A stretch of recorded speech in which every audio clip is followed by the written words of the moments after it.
Begin the lecture on mechanism of transportation, which has been developed in animal kingdom just to simply accomplish the movement of different substances, required substances throughout the body from cell to cell, and from a cell to up to a cell or from the cell, you could say.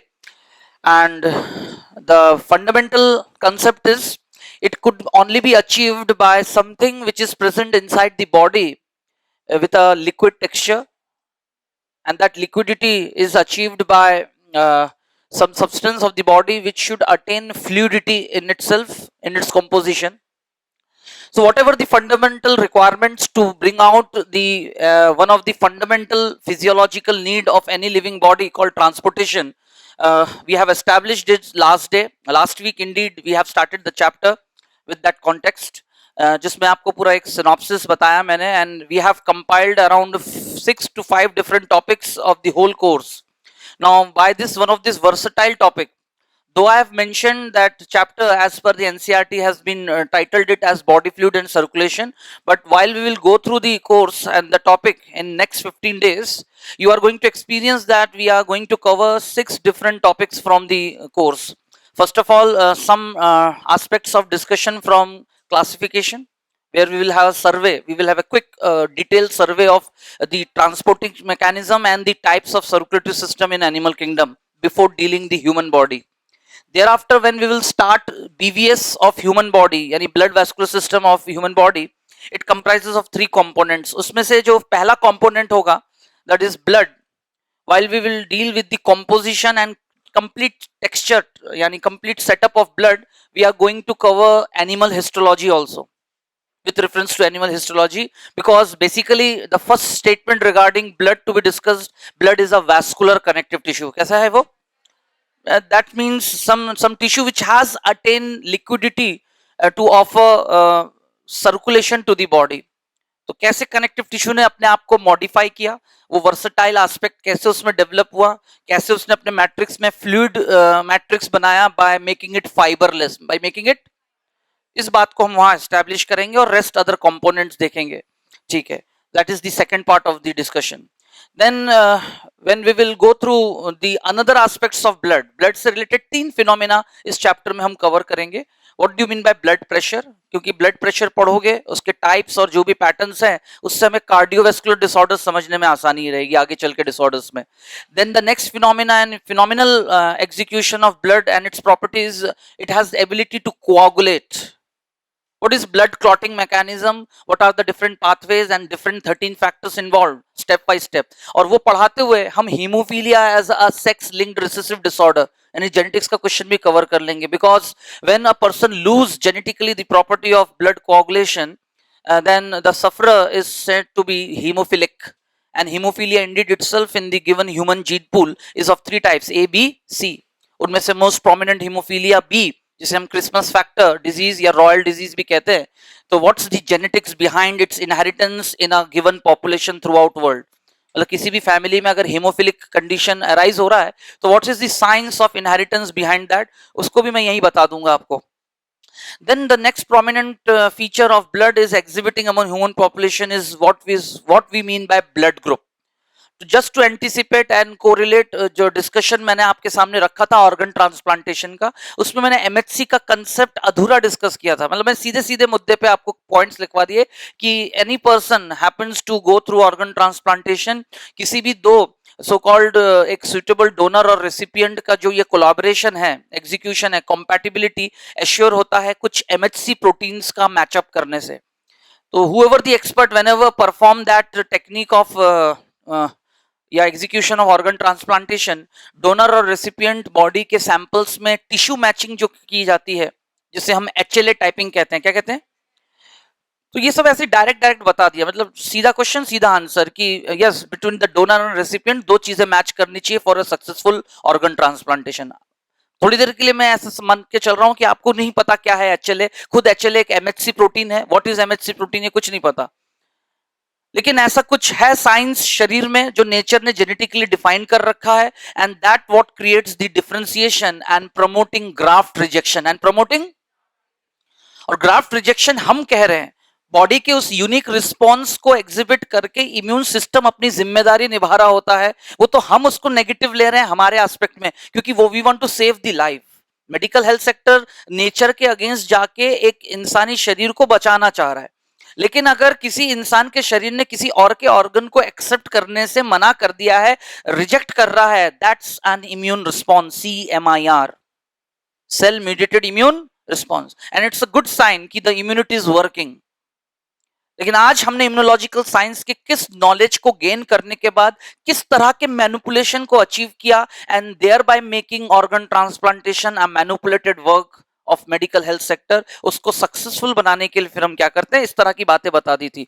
लेकिन जब हम blood से related उसके एक phenomena की बात करेंगे, blood groups, क्या पढ़ेंगे?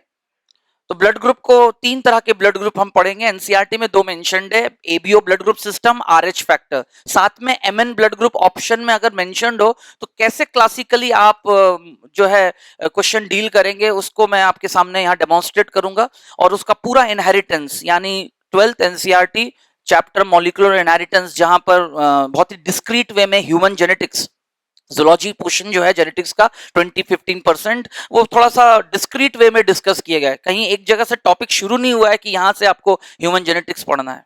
वो तो हमें उनमें से टॉपिक्स को स्नैच कर करके एक बोलते हैं ना, कंपाइल करके हम पढ़ेंगे। लेकिन रिलेटेड कुछ टॉपिक्स मैं आपको ऐसे इस चैप्टर्स के साथ कवर कर दूंगा। तो जैसा कि मैंने कहा, क्लासिफिकेशन टच देंगे, फॉलोड बाय, मैंने अभी अभी आपके से रिलेटेड डिस्कस किया कि ब्लड हिस्टोलॉजी पढ़ते हुए एनिमल मॉर्फोलॉजी का एक क्वेश्चन पैटर्न कवर होगा। अभी अभी ब्लड के फिनोमिना में आपके सामने ब्लड ग्रुप आया, ऐसा पढ़ते हुए जेनेटिक्स हो जाएगा। Then we will start the actual core chapter, human blood vascular system. वो पढ़ने के बाद देन द सेकंड पार्ट, जैसा कि आपने देखा while we have gone through the synopsis, second part रहेगा lymphatic system, और वो पढ़ते हुए चैप्टर ह्यूमन हेल्थ डिजीज, ठीक है, उसमें से जो है इम्यूनिटी, जो 50% उस चैप्टर का 60%, वो पूरे उसका aspects with allergy, organ transplantation, autoimmunity का कंसेप्ट क्या है, एंड रेस्ट अदर एस्पेक्ट्स। सबको क्लियर है पूरे अच्छी तरह से? So last day actual the term we concluded are what is fluid, how it becomes body fluid के टाइप्स देखे थे। Everyone clear? फिर उनमें से कौन सा बॉडी फ्लूइड नेचर ने चूज किया है to become transporting, major transporting fluid, ये सारा मेरा एक कंक्लूजन था। और फाइनली कोई भी फ्लूइड जब बॉडी में मूव करता है, that phenomena is called circulation, and a system which brings that circulation accomplished within the body to achieve transportation, we call it as circulatory system. यहां तक मैं आपके सामने डिस्कस करके कंक्लूड करके गया था। यहां तक किसी को कोई doubt? Everyone?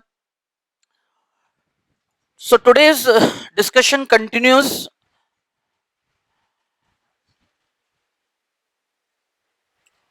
with the term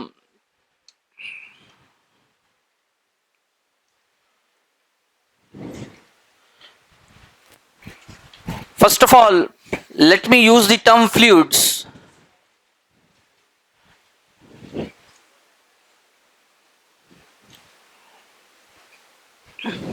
The source of fluid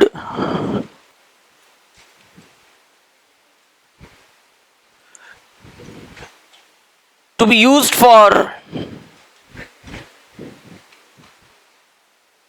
circulation, the source of fluids to be used for circulation could be either external or internal.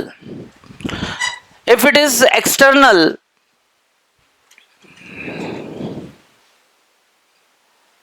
then we call that circulation to be extra organismic circulation, and definitely that would be the universal solvent water. So whoever the animal in animal kingdom,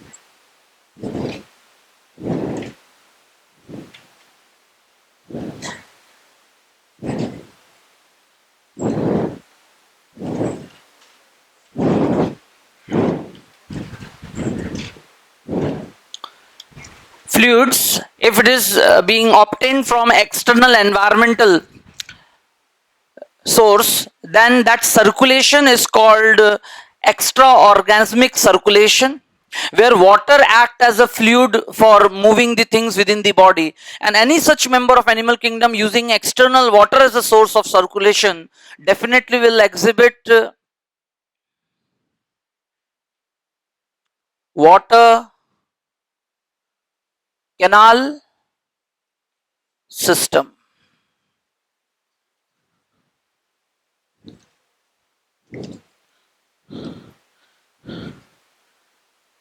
Example, porifera,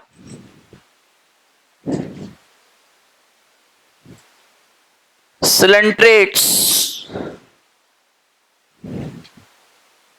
and ctenophora.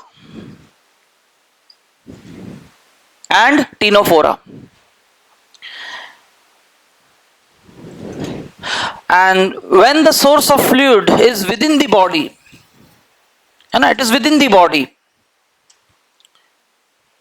we call it as intra-organismic circulation. And this time the fluid is from the body, it is a product or a secretion. If it is secretion, it couldn't be used for transportation, क्योंकि वो फिर confined होगा, CSF, ये सब मैं last class demonstrate कर चुका था.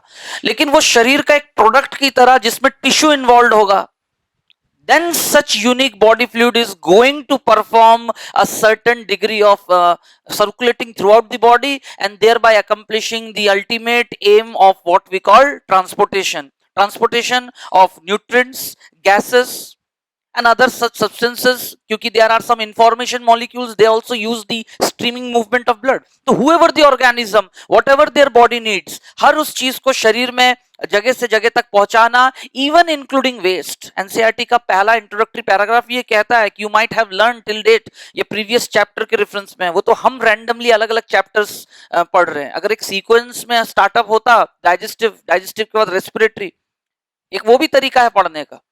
सही बात है, क्योंकि डाइजेस्टिव सिस्टम अवेलेबल करा देता है न्यूट्रिएंट्स, और उनमें से बेसिक न्यूट्रिएंट है एनर्जी ड्वेलिंग ग्लूकोज.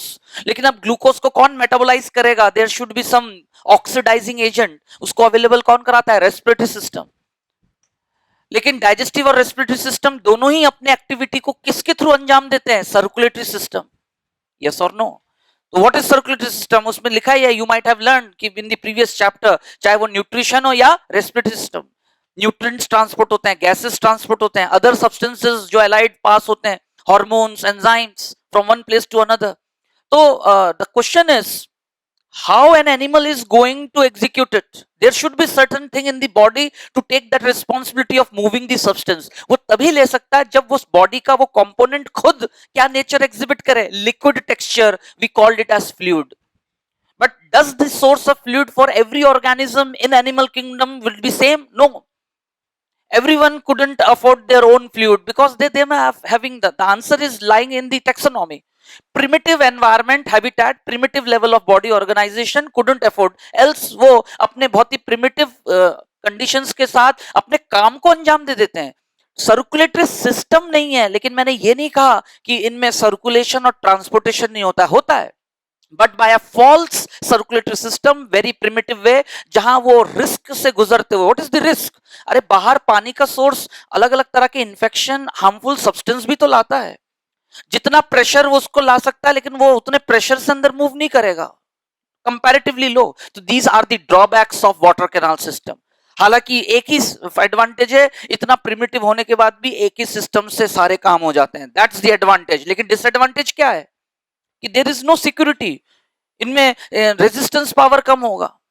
इसलिए तो आए दिन ये क्या हो जाते हैं? They are render to subjected to different conditions of death, collapse. But nature ने उसको कंपनसेट करने के लिए इन तीनों फाइलम्स में रीजनरेशन पावर हाई रखा है. क्या रखा है? हर चीज एक दूसरे को सपोर्ट करना चाहिए. टेक्सोनॉमी में यही तो हम देखेंगे. जैसे जैसे आप दी फाइलम जाओगे, आप देखोगे रीजनरेशन पावर रिड्यूसेस. क्योंकि जिंदा रहकर सर्वाइवल करके अडेप्ट करके रिस्पॉन्ड करके अपने आप को जो है एस्केप करने की tendency with complexity and advancement बढ़ता जाता है, जो कि लोअर फॉर्म्स में कम रहता है। इसलिए नेचर ने उनको कंपनसेट करने के लिए क्या दे दिया? Regeneration power, morphallaxis type. कैसा टाइप? और जैसे जैसे हम ऊपर जाएंगे वहां एपिमॉर्फोसिस हो जाता है। क्या हो जाता है? कि सिर्फ बॉडी का कोई लॉस्ट पार्ट ही आप गेन कर सकते हो, पूरा शरीर नहीं। लेकिन इनमें क्या है? दे कैन फ्रेगमेंट देमसेल्फ, जिससे पूरा का पूरा फिर से नया मेंबर रीजनरेट हो सकता है। शुरू के 3-4 फाइलम में ये टेंडेंसी पाई गई है। द रीजन इज क्योंकि they are a subject of what? Different types of collapsing factors. आए दिन अपने प्रिमिटिव एनवायरनमेंट और अलग अलग सिचुएशन का सामना करते हुए दे में एनकाउंटर डेथ। ऐसे करके तो कंटिन्यूटी खत्म हो जाएगी। There will be no member left to represent that species. इसलिए इन लोअर मेंबर्स को नेचर ने क्या दिया है? Regeneration power. क्या दिया है? तो बहुत सारी बातें हैं, ये सब मैं अभी कंपेयर कराऊंगा। अभी तो पहले एक फ्लो चार्ट बना के पूरा याद करा देना चाहता हूं कि we have confirmed about body fluids and its significance in an animal body. Last class सीधा सीधा, क्योंकि जिस शरीर को हमें आगे चल के डिटेल पढ़ना है, मैंने सीधा सीधा उसी का ही डेमोन्स्ट्रेशन बनाकर बॉडी फ्लूइड का लेवल और उसको ही मेंटेन करना, क्योंकि उसका क्या क्या रोल है और बॉडी फ्लूइड्स कितने तरह के हो सकते हैं शरीर में। फ्लूइड तो हर कोई है जिसमें भी लिक्विडिटी है, वाटर कंटेंट है। लेकिन क्या हर फ्लूइड शरीर के लिए? जो चैप्टर हम पढ़ने जा रहे हैं, we are more concern with understanding the detail mechanism of transportation. हर फ्लूइड ट्रांसपोर्टेशन का काम नहीं कर सकता थ्रू आउट द बॉडी। वो सारे फंडामेंटल्स के बाद अब क्वेश्चन ये अराइज होता है कि दैट लिक्विड टेक्सचर फ्लूइड पहले तो पूरे एनिमल किंगडम में नेचर ने सबके पास किस तरह से अवेलेबल कराया? There are two forms of fluid source, external and external water canal system, और वो यहां तक लिमिटेड है। But thereafter internal intra organism where the organism is ready to avail the fluid. But लेकिन हर चीज की शुरुआत शुरू से ही एडवांस फॉर्म में नहीं होता, धीरे धीरे धीरे। Actual true body fluid Annelida से आया। कहां से आया? तो इंटरनल इंट्रा ऑर्गेनिक सर्कुलेशन खुद 3 टाइप के होते हैं। कितने टाइप के होते हैं? जिसमें मुझे सक्सेसिव अगले फाइलम्स को कवर करना है। तो ठीक है, they are going to avail body fluid, but itself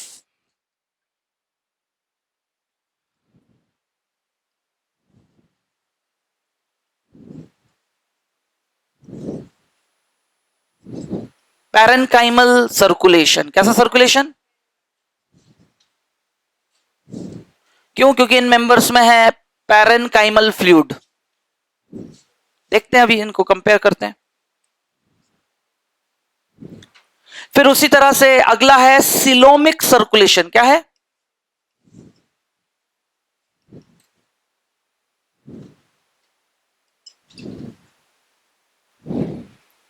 and the third is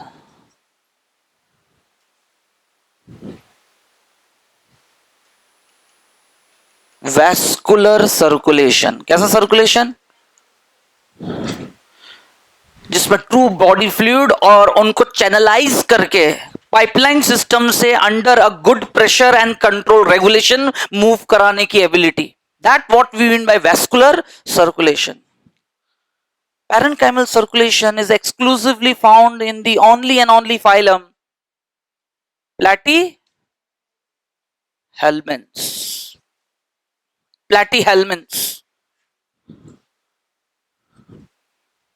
उसी तरह से coelomic circulation exclusively found only in Eschhelminths. Eschhelminths. ये सब वन शॉट टॉपिक्स है। आज के बाद दोबारा इनको याद करने की जरूरत नहीं ना। You should not spare any time for revising all this. ये तो बिल्कुल टिप ऑफ टंग ऐसे है कि what is body fluid, from where it has come in animal kingdom. What is body fluid? उसका कॉम्पोजिशन क्या होना चाहिए? It is of 2 types in any animal body, whether single celled और multi cellular, ICF, ECF. But animals are multi cellular, hence we have to take 2 system in consideration, ICF and यानी outside the cell and inside the cell. Inside the cell है वो तो वहीं तक limited है, cyclosis से with in the cell अपना जो भी मूवमेंट कराना सारे सब्सटेंसेस का inside the cellular pool, inside the. But वो उसके तक कोई भी चीज आना और वो जो चीज आसपास एनवायरनमेंट में एक्सचेंज करेगा, ECF is more important and that ECF is called true tissue fluid. When it moves in different parts of the body, tissue fluid is being named by various other names.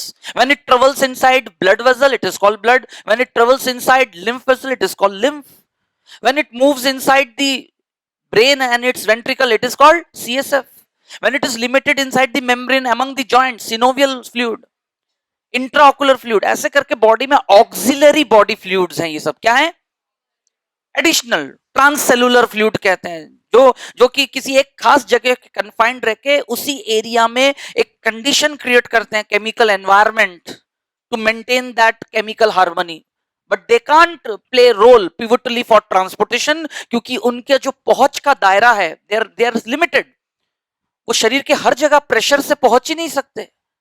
तो among this all series, last class in चीजों पे मेरा main focus था कि एक fundamentals clear हो और एक मोर आईसीएफ ईसीएफ को कंपेयर करें तो how they differ in chemical composition. वही चीज अंदर भी है और वही चीज बाहर भी है, लेकिन उनमें से कुछ चीजें अंदर ज्यादा है तो वो बाहर कम है, और बाहर ज्यादा है तो आईसीएफ में हमेशा पोटेशियम, प्रोटीन्स और फॉस्फेट आयंस ज्यादा होते हैं. आईसीएफ यानी प्रोटोप्लाज्म में, सेल के अंदर, मेम्ब्रेन के नीचे, यस और नो.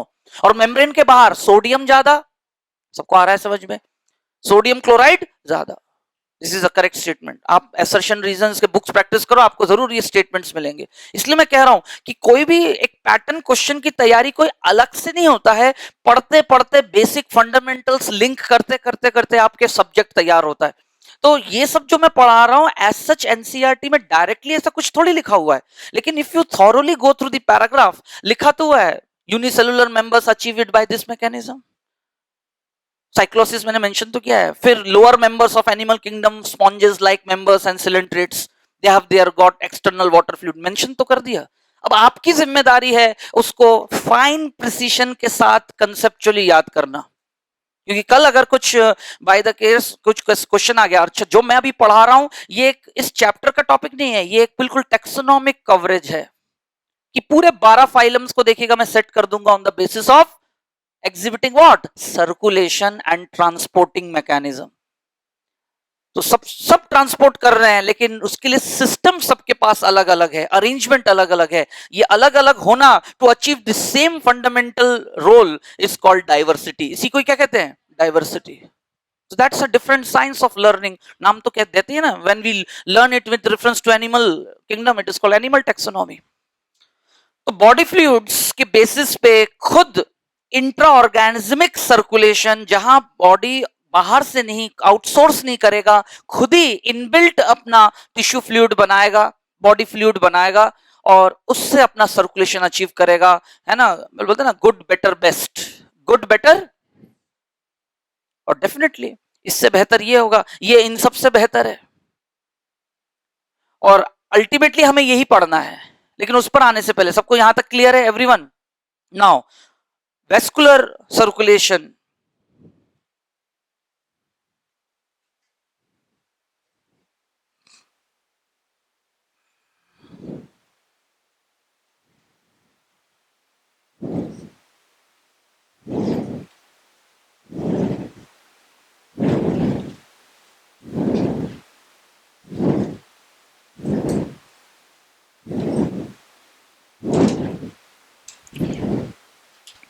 ये सब भी डायग्राम से क्लियर हो जाएगा.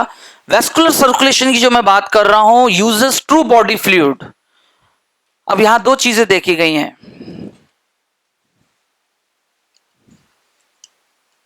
इनवर्टिब्रेट्स और वर्टिब्रेट्स, जिन्हें हम यूकॉर्डेट्स भी कहते हैं.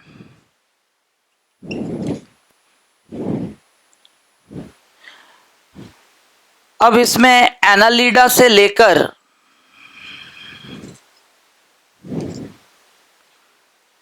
ट्यूनिकेट्स तक, कहां तक?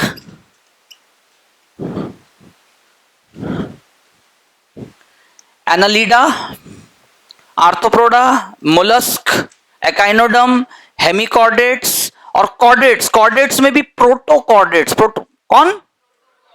वो दो तरह के होते हैं, सिफेलोकॉर्डेट एंड यूरोकॉर्डेट. यूरोकॉर्डेट्स को क्या कहते हैं हम? ठीक है, डोंट गेट कंफ्यूज कि, है ना, invert what are tunicates and cephalochordates, they are invertebrate chordates, they are, क्यों? क्योंकि उनमें नोटोकॉर्ड तो होता है but it doesn't transform into vertebral column, else either disappear या फिर remain notochord as such throughout life. जैसे कि सिफेलोकॉर्डेट पे नोटोकॉर्ड नोटोकॉर्ड ही रह जाता है, और यूरोकॉर्डेट्स जिन्हें हम क्या कहते हैं, क्यों कहते हैं, क्या है, वो अलग बात है, अभी तो मुझे अपने मेन बात पे पहुंचना है। इन मेंबर्स में नोटोकॉर्ड सिर्फ लार्वल स्टेज तक रहता है, जैसे ही उनका शरीर अडल्ट बनता है दे डिसअपियर दी नोटोकॉर्ड, इसलिए ये सिर्फ प्रिमिटिव कॉर्डेट रह जाते हैं, ट्रू कॉर्डेट्स नहीं बन पाते। ट्रू कॉर्डेट्स वर्टिब्रेट्स वही होंगे जिनका नोटोकॉर्ड किसमें ट्रांसफॉर्म हो जाए। These are the taxonomic destiny rules what has been क्या बोलते हैं established through the thorough study, research करके। तो उन फंडामेंटल्स को वहां बताएंगे, क्यों ऐसे क्या होता है, क्या हुआ होगा, व्हाट वर द फोर्सेस, वो सब टेक्सों में बताया जाएगा। बट ये जो क्लासिफाइड ग्रुप्स है उसमें सर्कुलेशन जैसा फिनोमिनल टॉपिक को हम एक्सपीरियंस कर रहे हैं कि कैसे कैसे डाउन या up the phylum, lower to up higher में जा रहे हैं। वही सेम सबका एम एक ही है, सर्कुलेशन अचीव करना। लेकिन सिर्फ दो ही फैक्टर, हर चैप्टर में आप देखोगे दो ही फैक्टर इसको डिसाइड करेगा कि वो ऑर्गेनिज्म उस मैकेनिज्म को कैसे अचीव करेंगे, क्योंकि सबका अपना एक हैबिटेट है, उसका अपना एक रहन सहन का तरीका, हैबिट है, और उसको उसको कौन गार्ड करता है, कौन डायरेक्ट करता है, उसके शरीर का लेवल ऑफ बॉडी ऑर्गेनाइजेशन। तो क्या शुरू के ये तीन फाइलम के मेंबर्स का शरीर उतना डेवलप है अगर हम एनालिडा के किसी मेंबर को कंपेयर करें? नहीं। और एनालिडा को देख लें तो उनसे सीधा हम अपने आप में मछलियों को देखें, there is a level of organization and habitat which decides and the conduct of the mechanism called circulation or any such process। तो इनवर्टिब्रेट्स में आ जाते हैं एनालिडा से ट्यूनिकेट्स तक, और वर्टिब्रेट्स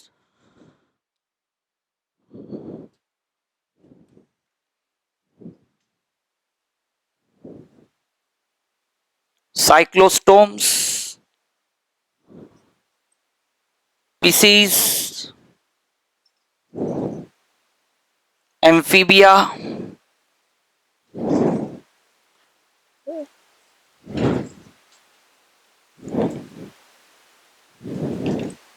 मैमेलिया।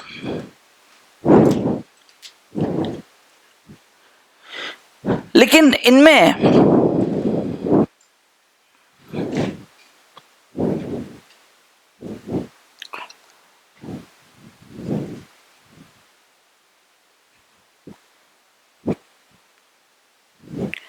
they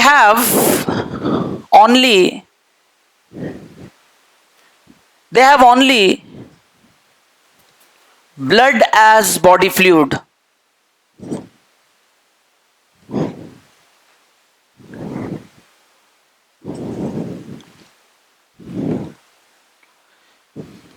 इनवर्टिब्रेट्स जो है they have only blood as body fluid, जबकि आगे चल के ट्रू बॉडी फ्लूइड दो तरह से डेवलप हुए हैं इवोल्यूशनरी एस्पेक्ट में। लेकिन सभी इन्वर्टिब्रेट्स में सिर्फ एक तरह का ही बॉडी फ्लूइड होता है, that is they have only blood as body fluid, and that to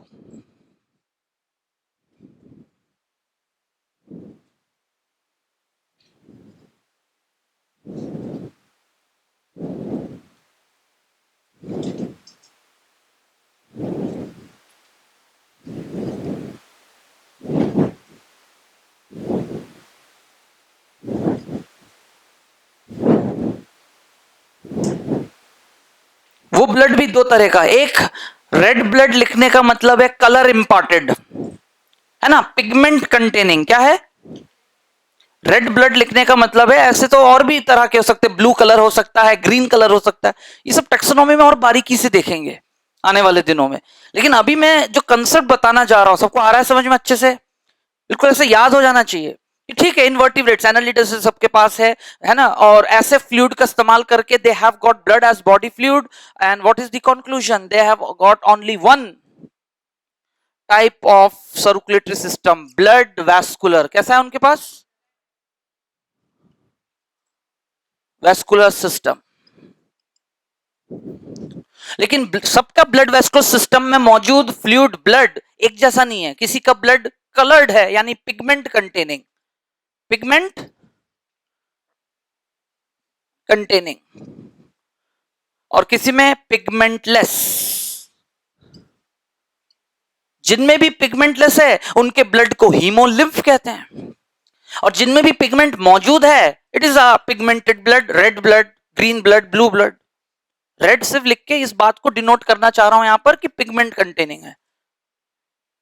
तो इनवर्टिब्रेट्स का जो ब्लड वेस्कुलर सिस्टम, उनमें सिर्फ एक ही सर्कुलेटरी सिस्टम है to offer circulation for exhibiting transportation, for exhibiting among invertebrates. तो ये कैटेगरी किस में है? एग्जाम्पल,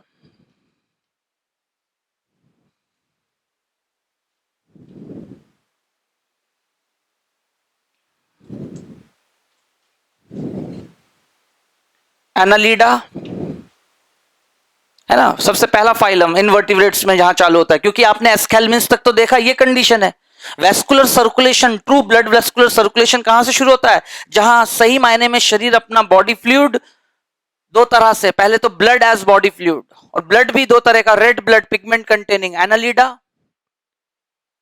दूसरा है सिफेलोपोड्स।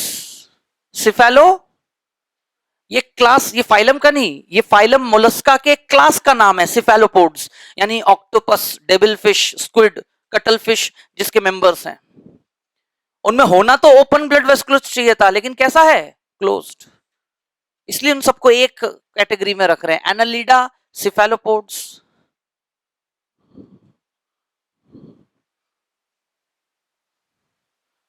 फिर एकाइनोडर्म्स में जो सी अर्चिन और सी कुकुम्बर, यानी मेंबर के नाम लिख रहा हूं। एकाइनोडर्म में हर किसी, क्योंकि एकाइनोडर्म्स का सर्कुलेटरी सिस्टम रिड्यूस्ड होता है, हीमल सिस्टम कहते हैं उसको, क्या कहते हैं? लेकिन उनमें भी जिनके पास क्लोज सर्कुलेटरी सिस्टम है वो है sea urchin and sea cucumber. तो क्वेश्चन ही तो ऐसा आएगा, in which given members what is the similarity, ठीक है ना? सर्कुलेटरी सिस्टम किन में सिमिलर है? आंसर होगा ऑल द अबव, जिसमें नाम लिखा रहेगा devil fish, C urchin and sea cucumber. ये सब थोड़े से इंटेंसिव एग्जांपल्स हैं, जबकि इनमें होना चाहिए open blood vascular system with what? Pigmentless body fluid यानी हीमोलिम्फ। लेकिन उनमें होता क्या है? Closed blood vascular system with pigment containing. बस यही क्वेश्चन मेकिंग पॉइंट्स है, बाकी तो हम पढ़ते जाते हैं, लेकिन याद रखने वाले question oriented point exam skills के लिए ये जरूरी है फॉलो करना। We have still in invertebrates they have the blood as body fluid, blood vascular system only, and that too having blood in two forms, pigment containing और pigmentless।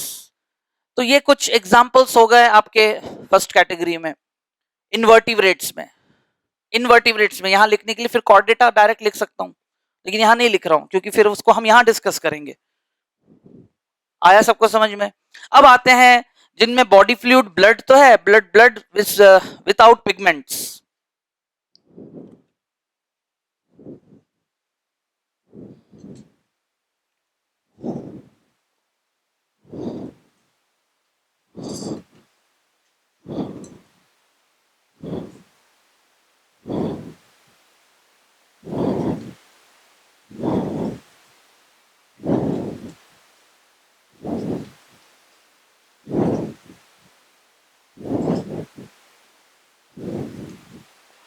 Almost all arthropods, ऐसा क्यों लिखवा रहे? क्योंकि exception है।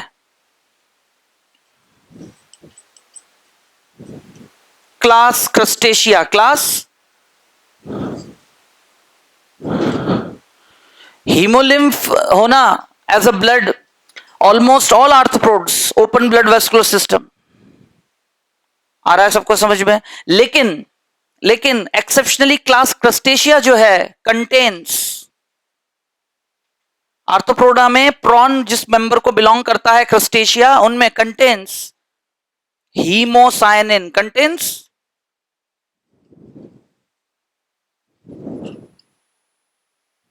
As the pigment. उनका blood haemolymph नहीं होता है, भले ही ओपन ब्लड वेस्कुलर सिस्टम है, लेकिन ब्लड कैसा है? Pigment containing, now this is exception. और सभी आर्थ्रोपोड्स में हीमोलिम्फ होगा। स्पेशली आर्थ्रोपोड को सबसे मेन कौन रिप्रेजेंट करता है? इंसेक्टा। इसलिए इंसेक्टा की जो प्रॉपर्टी है मोर और लेस 80% वो प्रॉपर्टीज आर्थ्रोपोडा पे लागू होता है। लेकिन क्या सारे आर्थ्रोपोडा इंसेक्टा है? नहीं, 20% कुछ और भी तो मेंबर्स हैं जो अरेक्निडा मेंबर्स हैं, क्रस्टेशिया है, डिप्लोडा, चिलोपोडा, ये सारे मेंबर्स उसमें हम देखेंगे। तो एक्सेप्शन क्लास क्रस्टेशिया। नेक्स्ट,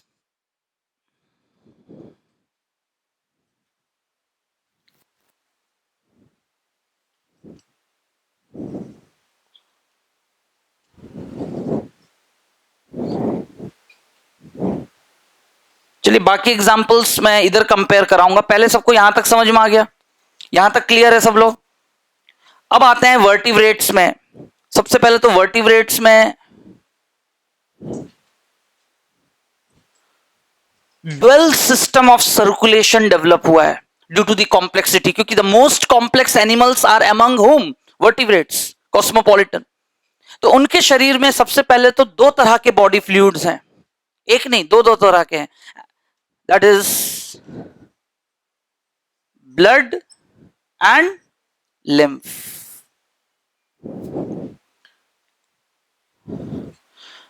तो ब्लड को यूज करता हुआ जो उनका सर्कुलेटरी सिस्टम है उसे हम बीवीएस कहते हैं, और लिम्फ का इस्तेमाल यूज करते हुए जो सर्कुलेटरी सिस्टम बना उसे एलवीएस कहते हैं। So here we come into the track कि what is blood vascular system and its position in animal kingdom, taxonomic position. तो सिनॉप्सिस के अकॉर्डिंगली एक इंट्रोडक्टरी लेक्चर के साथ हमने ये सिर्फ कंक्लूड किया था कि फ्लूइड होना और बॉडी फ्लूइड होना क्या मतलब है।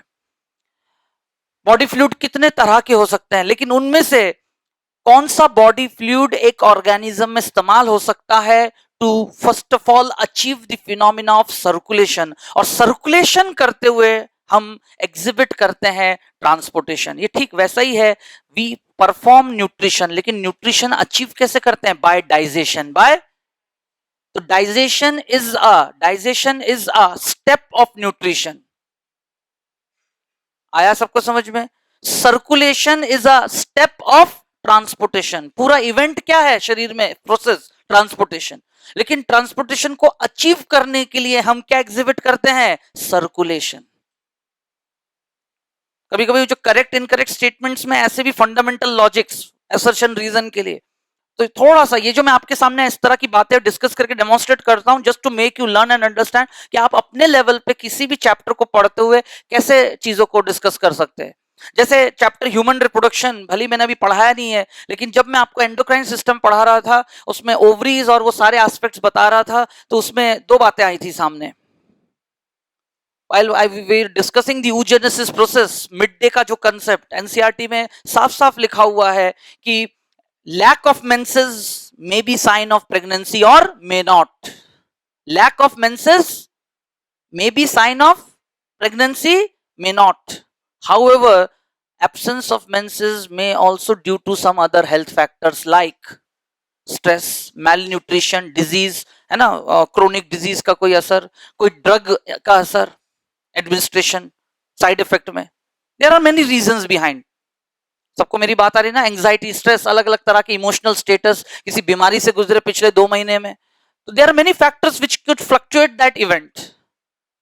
और उसी चैप्टर में मैंने कंसेप्ट समझाया था कि every fertilisation is a result of successful copulation, but all successful copulation may not lead to fertilisation. वो बात भी मैंने एस्टेब्लिश किया था एक्सप्लेनेशन में, याद आ रहा है सबको? फिर उसी तरह से syngamy is a step of fertilisation, whereas fertilisation is a complete event. Fertilisation is a पूरा फर्टिलाइजेशन 5 स्टेप में होता है, उसका आखिरी स्टेप होता है सिनगेमी। ठीक वैसा ही लॉजिक यहां पर है कि हम चैप्टर जिस टर्म से स्टार्ट किया, और चैप्टर का नाम ही क्यों लिखा गया है बॉडी फ्लूइड, क्योंकि सबसे पहले यह तय होना चाहिए कि ऑर्गेनिज्म का शरीर किस तरह से कंस्ट्रक्टेड है। उसके शरीर में बॉडी फ्लूइड उसका खुद का है कि वो बाहर से अवेल करने वाला है। आया सबको समझ में?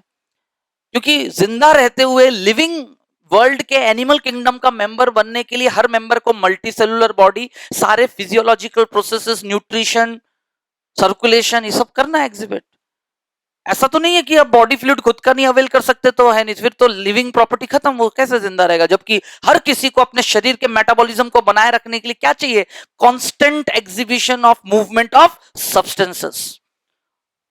That's how we start the chapter. वो सारी बातें रखने के बाद आज उसी फ्लूइड के कंसेप्ट्स पे आपके सामने types of circulation, what is circulation तक लास्ट क्लास देख लिया था। उस सर्कुलेशन को एक ऑर्गेनिज्म जब अचीव करता है एक अरेंजमेंट से, उस सिस्टम को कहते हैं circulatory system. Finally reached to 3 circulatory system, indeed 5 different types. Water canal system भी एक ट्रांसपोर्टिंग सिस्टम तो है, बट फॉल्स। बट कैसा है? Primitive, false. क्योंकि ट्रू सर्कुलेटरी सिस्टम की डेफिनेशन है जब शरीर खुद अंदर से फ्लूइड बनाए। अब वो भले ही लेस डेवलप्ड हो, थोड़ा और बेटर हो और बेस्ट हो, लेकिन खुद शरीर अवेलेबल कराए। तो that is parenchymal, coelomic and vascular. Vascular circulation uses the true body fluid, but वो ट्रू बॉडी फ्लूइड खुद पूरे through out animal kingdom from Annelida till rest Chordata तक दो तरह से बट गए। एक है वो इन्वर्टिब्रेट्स जो एनालिडा से लेकर ट्यूनिकेट्स तक सिर्फ एक तरह का बॉडी फ्लूइड उनके पास है, या तो पिगमेंट कंटेनिंग या पिगमेंटलेस, अकॉर्डिंगली किसमें क्या है। अब हम आते हैं higher complex, the most developed group among animal kingdom vertebrates as usual, true chordates having these 6 groups। Class level पे ये ठीक है ना, jawless and jawed vertebrate, jawless and cyclostome jawless है, बाकी सब जॉर्ड। गेनाथोस्टोम्स क्या है? बट गेनाथोस्टोम्स खुद फिर दो तरह के हैं, सुपर क्लास स्पीसीज, और बाकी 4 क्या है? टेट्रापोड्स। ये तो उनकी कुछ अलग अपेंडेजेस फीचर्स के बेसिस पे ही उनको नाम दिया गया, बट उन सब में कॉमन बात क्या है? They all share vascular circulation using 2 types of true body fluid. दोनों का इंपॉर्टेंस इक्वल है, लेकिन अलग अलग कंडीशन में दोनों प्रायोरिटी बेसिस काम करते हैं। यही तो मैं अब आपको कंक्लूड कराने जा रहा हूं। सबको पहले यहां तक क्लियर हो गया? तो ब्लड से बनता है बीवीएस, और बीवीएस की कमी जो भी लिमिटेशन है, ये ठीक वैसा ही अप्रोच है जैसा मैंने आपको केमिकल कोऑर्डिनेशन पढ़ाने से पहले नर्वस सिस्टम की कमियां बताई थी। याद आता है सबको कि नर्वस सिस्टम जो मास्टर सिस्टम है, वेल डेवलप्ड है, राइट फ्रॉम सिलेंट्रेट। जिस दिन नर्वस सिस्टम पढ़ेंगे, nervous system develop from where? Coelenterates. भले प्रिमिटिव, अरे शुरुआत तो हो गई ना नर्व नेट के फॉर्म में, made up of apolar neurons, made up of. तो वहां से शुरू होने के बाद भी फिर उसमें कोई कमी तो रहनी नहीं चाहिए, और यहां तक पहुंचते पहुंचते तो बिल्कुल 100% इफेक्टिव बस उसके। लेकिन नहीं, हर अच्छे से अच्छे फीचर एग्जिबिट करने वाला डिवाइस सिस्टम में भी कुछ ना कुछ कमी रहती है। वो उसकी कमजोरी है, लिमिटेशन है, सेंसिटिविटी है उसकी। तो नर्वस सिस्टम का सबसे बड़ा लूप होल है, जिसको मैं इस तरह से एक स्लैंग शब्द वर्ड इस्तेमाल करते हुए आपके सामने रख रहा हूं, बेटर इट कॉल्ड लिमिटेशन। कि वो अपने न्यूरॉन्स टेक्निकल जिससे वो बनते हैं, उनको पूरे शरीर में जितना भी हो सका उसने पूरा फैलाया, लेकिन उसका एक डायमेंशन है ना, एक लेवल है, कहां तक वो एक एक सेल तक वो थोड़ी अपने नर्व फाइबर टर्मिनल को सप्लाई करा सकता है। टेक्निकली वो पॉसिबल नहीं है। एक नर्व एक गुच्छे की तरह नर्व एंड की तरह जाएगा और बाइफर्केट होके ब्रांचेस बनेंगे, फिर एक टिश्यू तक जा सकता है। कहां तक जा सकता है? नर्वस सिस्टम एक ऑर्गन के लेयर के टिश्यू तक उसका सप्लाई है, लेकिन एक टिश्यू जो number of lakhs of cells के बने, ऐसा थोड़ी हो कि लैक ब्रांचेस बना के एक एक सेल पर। और बॉडी के ठीक है, चलो वो सप्लाई भी कर लिया थोड़ी देर के टेक्निकली, जबकि ऐसा नहीं है।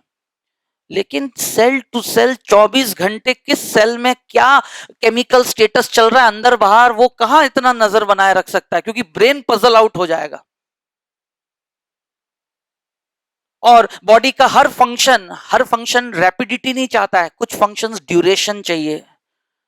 And nervous system couldn't offer it, क्योंकि उसका नेचर ऑफ एक्शन उसने तय कर लिया है फ्रैक्शंस ऑफ सेकंड्स में विद स्पीड। यस और नो? इंपल्स ट्रेवल करता है 120 मीटर पर सेकंड की स्पीड। हमारा इंपल्स कैसे ट्रेवल करता है? 120 मीटर प्रति सेकंड की स्पीड से ट्रेवल करता है। सॉल्टेटरी कंडक्शन क्या कहते हैं उसे हम? एक सिंपल कंडक्शन होता है, सॉल्टेटरी। ज्यादातर जगह पे सॉल्टेटरी कंडक्शन ही होते हैं। तो मेरा कहने का मतलब है सेल टू सेल कनेक्शन ना होना, है ना, और क्या बोलते हैं रैपिडिटी, रैपिडनेस और शॉर्ट लिव्ड। स्टिमुलस है तब तक रिस्पॉन्स है, स्टिमुलस खत्म रिस्पॉन्स खत्म। लेकिन there are many functions which should be long lasting in the body. वही मैं कह रहा हूं कि शरीर को तो अपना काम बनाए रखना है, कोई भी सिस्टम कुछ भी कर ले। तो नर्वस सिस्टम कह रहा है let me assist myself, nature ने इवॉल्व क्या किया, एक secondary dual system of control and coordination. Same concept यहां भी। इसलिए तो आप में मैं पैराग्राफ पढ़ के एस्टैब्लिश करूंगा, एनसीईआरटी भी कहता है, उसका बोलने का तरीका अलग है कि blood is the major transporting fluid, blood is the, क्योंकि अगर बात ट्रांसपोर्टेशन की आती है तो ब्लड ने पूरी जिम्मेदारी 85% तक उठा के रखा है। चीजें अच्छी बुरी, वेरियस सब्सटेंसेस हो, हार्मफुल, नीडफुल, अरे सब्सटेंस का नेचर केमिकल कैसा भी हो, ब्लड इज रिस्पॉन्सिबल, क्योंकि उसके पास वो अरेंजमेंट है कि वो बॉडी के सेल टू सेल गुजर जाता है, उसने ये जिम्मेदारी उठा रखी है। बट खुद ब्लड की एक कॉम्पोजिशन है, उसकी भी अपनी केमिकल लिमिटेशन है। हर चीज को घोल के वो अपने केमिकल टेक्सचर को, उसके पैरामीटर्स मेंटेन नहीं हो सकते। पीएच है, टेम्परेचर है, विस्कोसिटी है, स्पेसिफिक ग्रेविटी है। ब्लड के ये सारे पैरामीटर्स में लिखवाऊंगा आपको, स्पेसिफिक ग्रेविटी जिससे हम विस्कोसिटी नाप सकते हैं। यस और नो, मेरी बात आ रही है सबको समझ में? तो ये सब है, human blood has got this parameters, और वो कुछ हद तक बर्दाश्त कर सकता है, ये उसका बफर नेचर है। कैसा है? थोड़ा बहुत चेंज करेगा, क्योंकि डेफिनेटली जब एक्सचेंज करते हुए for a certain while change आएगा, और वो आना भी थोड़ा जरूरी है, तभी तो चीजें इन एंड आउट होती हैं। लेकिन फॉर अ वाइल, और फिर अगले ही पल वो ठीक हो जाता है। That's homeostasis, that's offered by the blood. लेकिन ये डिस्टर्ब हो जाएगा अगर उसने हर काम पूरी तरह करने की कोशिश किया। तो there are certain substances, NCERT में क्या लिखा है, there are certain substances which are being put forwarded and transported by lymph also. तो नेचर ने ब्लड वेस्कुलर सिस्टम की अपनी कुछ कमियां हैं, लिमिटेशन है, उसको पूरा करने के लिए एक second in lead, first in lead BVS है ट्रांसपोर्टेशन के टर्म्स में, बट सेकंड इन लीड एक सिस्टम बनाया, that is lymphatic vascular system. ये सर्कुलर है तो ये नॉन सर्कुलर है, ये हाई प्रेशर लो प्रेशर अलग अलग रेगुलेटेड वे में मूव करता है, ये हमेशा बिल्कुल लो प्रेशर से ही धीरे धीरे धीरे धीरे अपना काम करता है। ये एक डिस्ट्रीब्यूटिंग फ्लूइड है, ये एक सिर्फ कलेक्टिंग फिल्टरिंग फ्लूइड है। ये सब लिखवाऊंगा मैं, लिम्फ और ब्लड के बीच के डिफरेंस सबको आ रहा है समझ में? But what we concluded till date by the discussion, that in animal kingdom ultimately the highest top most developed group vertebrates have got dual system of circulation due to presence of two types of fundamental body, blood and blood और lymph खुद क्या है ये पढ़ना histology है। और इनसे जब असेंबल होके बॉडी को क्या मिलता है, दो तरह के circulatory system, BVS and what is BVS, made up of three components, blood, blood vessel and the pumping organ heart. इनके बारे में पढ़ना। लेकिन खुद बीवीएस पूरे एनिमल किंगडम में दो तरह से बना, क्योंकि ब्लड को मूव कराने के लिए एक के पास ब्लड वेसल है और एक के पास नहीं है। Then comes the concept of open end, सबको आ रहा है समझ में? ये चैप्टर के शुरू में डिस्कस होना चाहिए था कंटिन्यूटी में, लेकिन मैं उम्मीद करता हूं अगर आप घर से एनसीईआरटी देख के आए, वो 3 पेज बाद जाके वहां ओपन सर्कुलेटरी पाथवे करके पूरा पैराग्राफ डिस्कस है, और उस पैराग्राफ को डिस्कस करोगे तो उसमें एक और बात उभर के सामने आएगा जो सिनॉप्सिस में मैंने मेंशन किया है, वर्टिब्रेट्स हार्ट। क्या पढ़ना है हमें? क्योंकि उनका बीवीएस ओपन क्लोज्ड है, ठीक है, ओपन तो बात हट गई, लेकिन खुद क्लोज सर्कुलेटरी सिस्टम दो तरह से सर्कुलेटरी पाथवे शो करते हैं, सिंगल, डबल। डबल खुद दो तरह का, इनकम्प्लीट एंड, और इनका संबंध किससे है? हार्ट के चैम्बर होने से, हार्ट का चैम्बर्ड मस्कुलर होने से। तो मेरे ख्याल फंडामेंटल्स क्रिस्टल क्लियर हो जाए, अब आप क्वेश्चन मेकिंग पे आओ कि अब फिर क्वेश्चन कैसे घुमा घुमा के पेचीदा बना के कोरिलेट करके एट अ ग्लांस दिखेगा कि ये तो टेक्सोनॉमिक कंसेप्ट से क्वेश्चन पूछा गया, या फिर आपने यहां पढ़ रखा है तो आपको सबकॉन्शियस माइंड में आना चाहिए कि हमने तो ये सारी बातें चैप्टर बॉडी फ्लूइड सर्कुलेशन में पढ़ रखा है। इसलिए तो मैं कह रहा हूं जो फर्स्ट टच होगा चैप्टर का, फर्स्ट 20-15%, वो पूरा एक टेक्सोनॉमिक कवरेज है। किसी को कोई डाउट? बिल्कुल क्लियर, नोट डाउन हो चुका है इतना?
So previously, since we have mentioned the vascular circulation in invertebrates, ये सर्कुलेशन इन वर्टिब्रेट्स स्पेशली वेस्कुलर को देखना है हमें, लेकिन वेस्कुलर से पहले body fluid using circulation all over तीन तरह के हैं, तो जिनको मैंने सिर्फ टेक्निकली टर्म बेसिस याद कराने की कोशिश की है,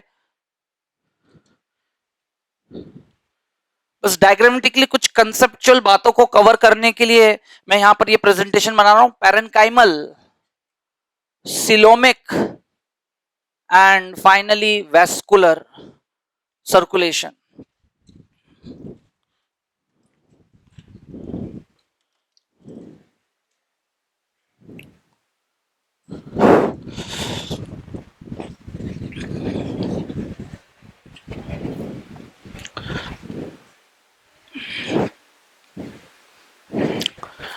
Now parenchymal has been mentioned, it is among platyhelminths. So let us take the example of planaria, the most favorable type study specimen member body from platyhelminths.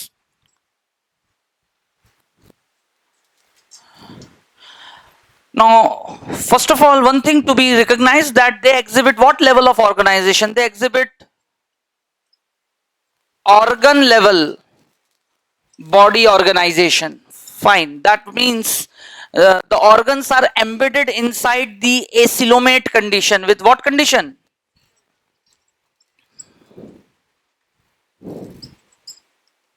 They doesn't have the true body cavity, acylomate, but still जो उनके body के अंदर space है उनमें organs embedded हैं, धसे हुए हैं.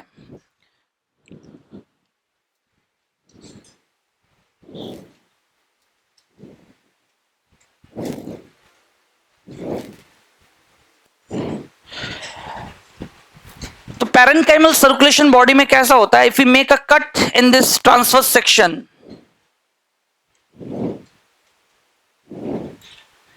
what is experienced?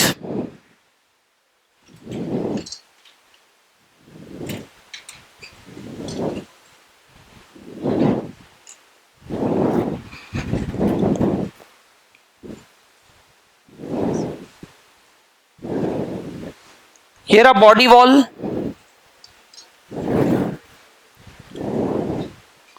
here a gut wall. ये जो स्पेस है between body wall and gut wall, this space should be recognised as what? Coelom. But what happens कि इनमें जो मेसोडर्म जर्म लेयर्स है वो कवरिंग ना करके, लाइनिंग ना करके, है ना, पेरिटोनियम लाइनिंग ना बनाकर, they modified into packing tissue, और वो इस पूरे जगह को फिलअप कर देते. They pack the area, thereby making the body to be acylomate. तो ये जो टिश्यू है, इनके जो सेल्स हैं, इनके अंदर ये जो टिश्यू सेल्स है, this area is called, now this packing tissue is called parenchyma. क्या कहते हैं? और उनके बीच जो भी फ्लूइड थोड़ा बहुत है, पैरेनकाइमल फ्लूइड, वो स्क्वीज करता है. जब जब ये मूव करता है, इनमें सर्कुलेशन, हार्ट तो इनमें होता नहीं है ना, इनका सर्कुलेटरी सिस्टम ट्रू है. True circulatory system begins with true body fluid from Annelida, from, जो मैं यहां डायग्राम बनाऊंगा. सबको आ रहा है समझ में? अर्थवर्म और कॉकरोच का भी हमें क्या बोलते हैं सिस्टम देखना है before going to human body. आ रहा है सबको समझ में? As usual, we have started that pattern. Last time what happened, जब excretory system पढ़ा था, कॉकरोच और अर्थवर्म का आपने देखा था, excretory system पूरा बता दिया था. वैसे इसमें भी हम blood vascular system of Annelida यानी अर्थवर्म और किसका? कॉकरोच, इंसेक्टा को रिप्रेजेंट करते हुए. एक क्लोज्ड टाइप होगा, दूसरा ओपन टाइप. वो सब मैं कब पढ़ाऊंगा? जब मैं अभी BVS, पहले ओपन क्लोज्ड क्या होता है, क्लोज्ड खुद सिंगल डबल क्या होता है, ये सब पूरा पहले कंप्लीट कर ले, फिर शुरू करेंगे. Let us take the reference of the blood vascular system of two representative invertebrate, annelida and arthropoda. फिर तो वर्टिब्रेट्स में हमें ह्यूमन बॉडी पढ़ना ही है. BVS of human made up of 3 components, पूरी ब्लड की histology and rest of the other aspects. सबको आ गया समझ में अच्छे से? फिर ब्लड वेसल्स ह्यूमंस में 3 तरह के होते हैं, artery, when and capillaries. Capillaries खुद 2 तरह के होते हैं, फेनेस्ट्रेटेड एंड नॉन फेनेस्ट्रेटेड. याद आ रहा है कुछ? चैप्टर एक्सक्रीटरी सिस्टम आपने देखा। और फेनेस्ट्रेटेड कैपिलरी के वजह से इंसान या इंसान की तरह कोई भी मैमल या कोई भी ऐसा वर्टिब्रेट मेंबर जिनमें होता तो क्लोज ब्लड वेस्कुलर सिस्टम है, उसके हिसाब से शरीर का कोई भी एक ऐसा हिस्सा नहीं होना चाहिए जहां ब्लड डायरेक्ट सेल के कांटेक्ट में आए। सबको आ रहा है कंसेप्ट समझ में?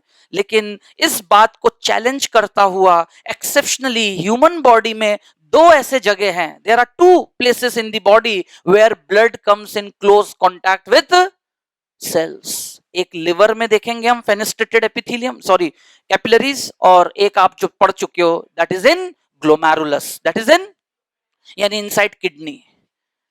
तो ऐसे क्वेश्चंस जब आ जाते हैं ना, तो that what makes out of course question high level question.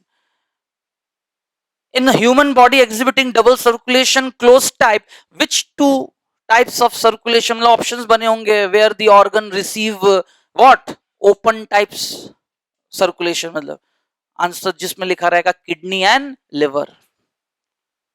अब आ रहा है सबको समझ में कि कोई भी चैप्टर हो उसमें कैसे आप तय करोगे कि एक होता है जनरल स्टडी करना, टू द पॉइंट चीजें पढ़ लेना, एक बेसिक कंसेप्ट है, और एक होता है ना कि बारीकी से अगर कोई बात पूछ ले तो उसको भी तुम आंसर कर पा रहे हो।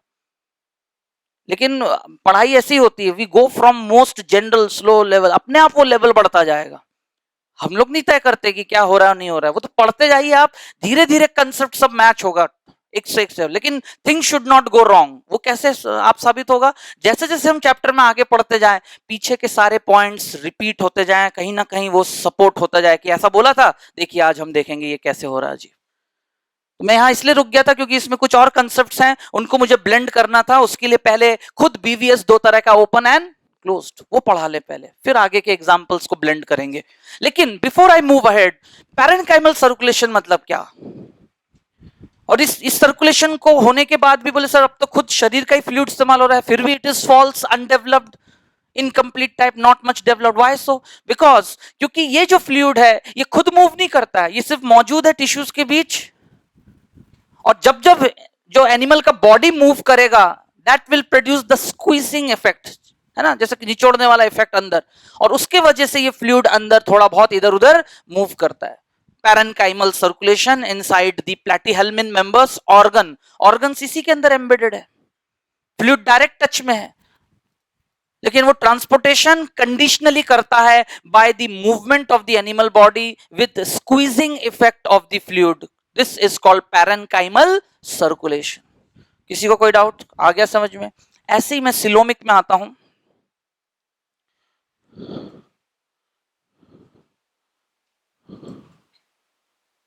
एस्केल्मेंस,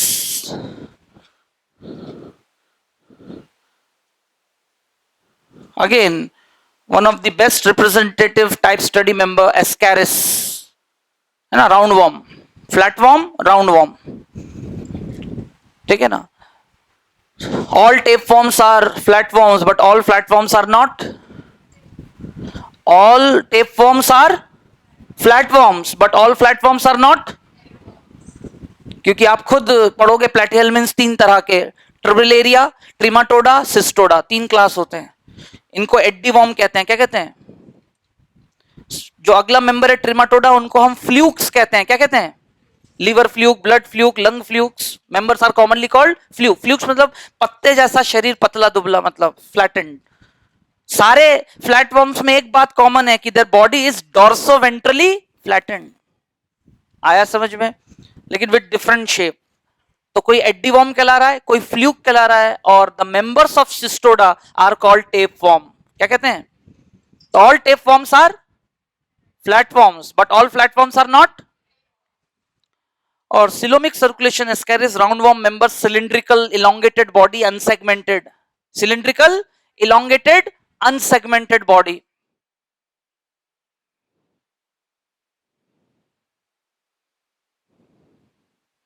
ये रहा एक मेल एस्केरिस बॉडी।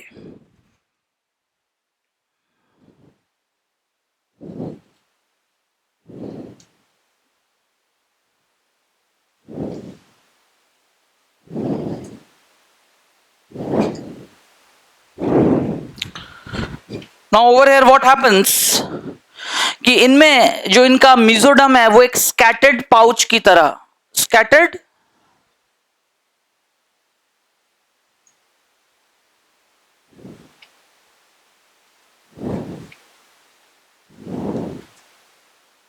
इस तरह से डिस्ट्रीब्यूटेड है सीलोम के अंदर, and the space left is pseudocoel is,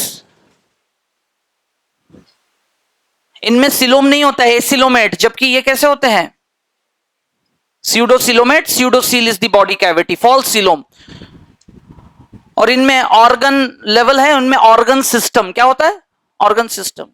अब ये जो खाली जगह है यहां पर सिलोमिक फ्लूइड होता है, क्या होता है, जो इसके कंपैरिजन में काफी ओपनली मूव करने के लिए है, सिलोमिक फ्लूइड।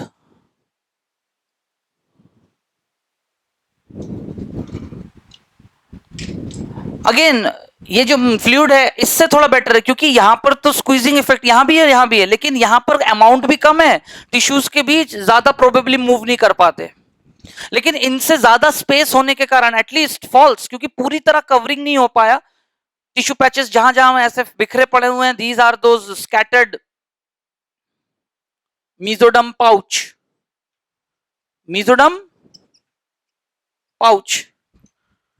और उसके बाद जो खाली जगह है जिसमें सारा ऑर्गन सिस्टम अरेंज है और पूरा सिलोमिक फ्लूइड में बाध्ड है, बाध्ड इन सिलोमिक फ्लूइड, और वो सिलोमिक फ्लूइड मूव करके सर्कुलेशन को अंजाम देते हैं among एस्केल्मिन members, example Ascaris. वेराज vascular circulation invertebrates लिखा है तो फाइलम एनालिडा,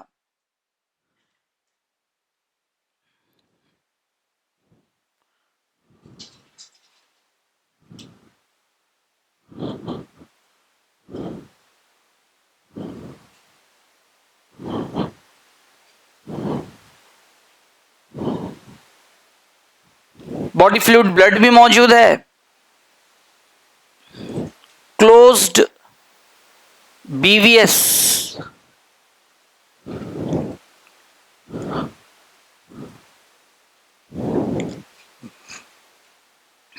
तो सीधा सीधा मैं एक प्रेजेंटेशन बना रहा हूं।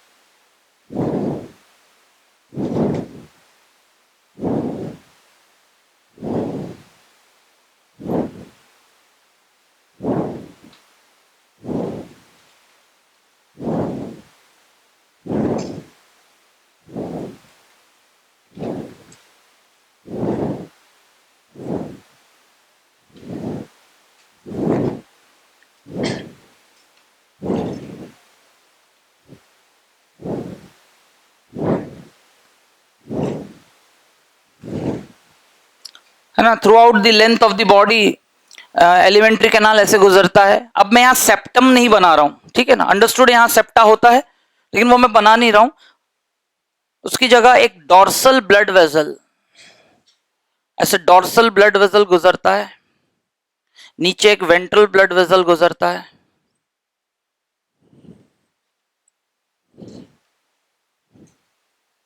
और उनको लैटरली थोड़े थोड़े दूर पे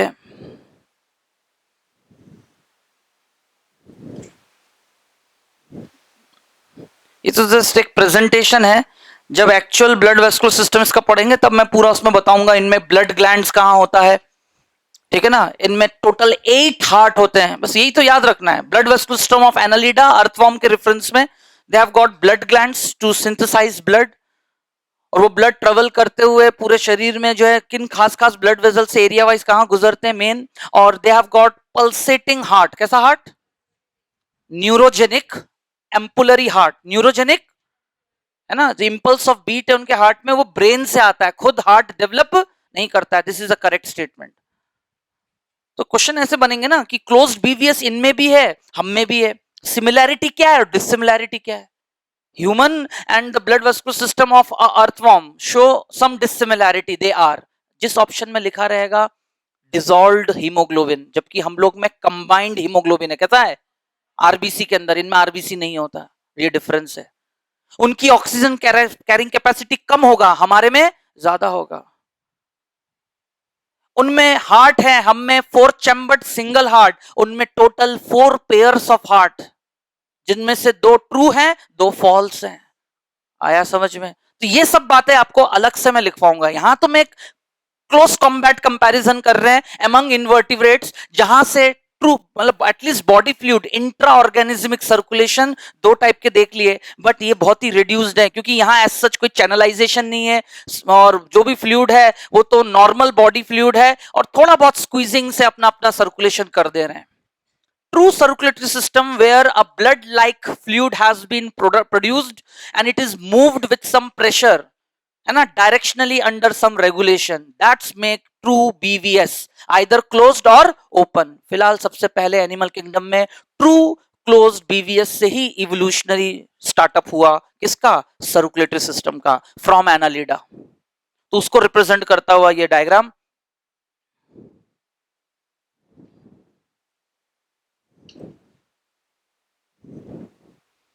इस तरह से पूरा कवर करता हुआ है ना, क्लोज्ड ब्लड वेस्कुलर सिस्टम को रिप्रेजेंट करता हुआ।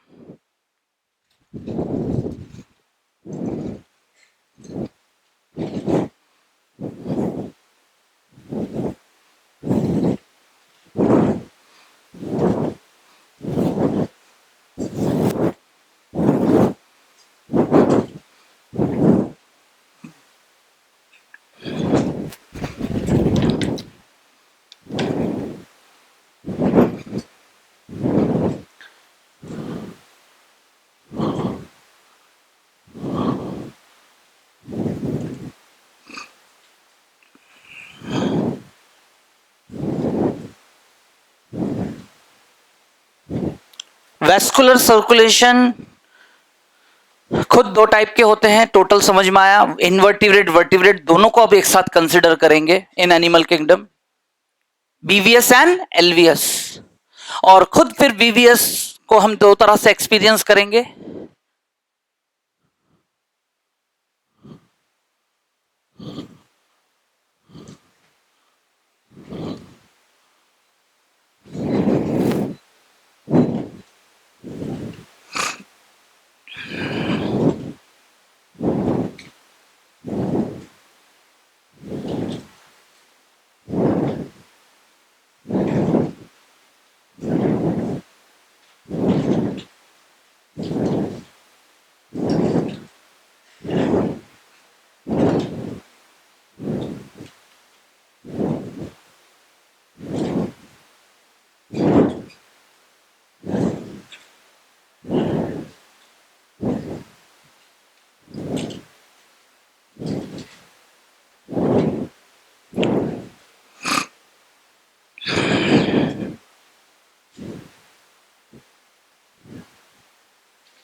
So BVS and LVS, depending upon the body fluid, blood and lymph, and both have been designed to perform dual function for the body.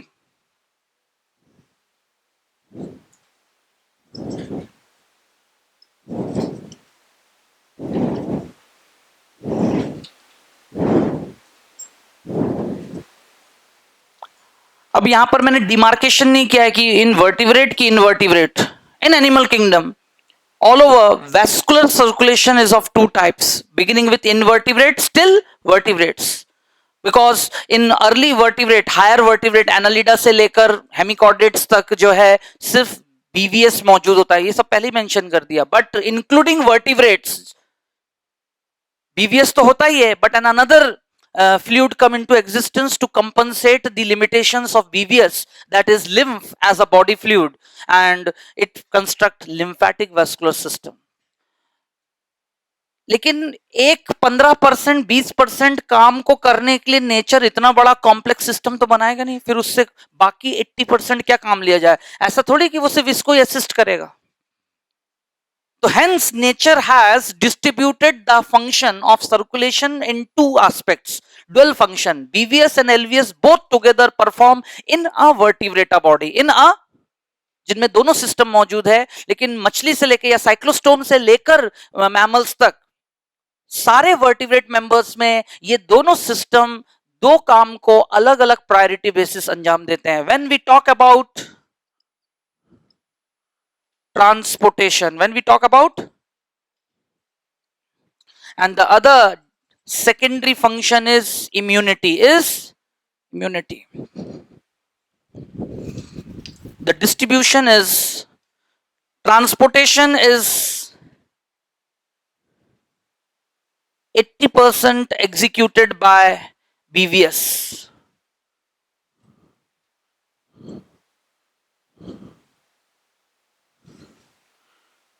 Nutrients,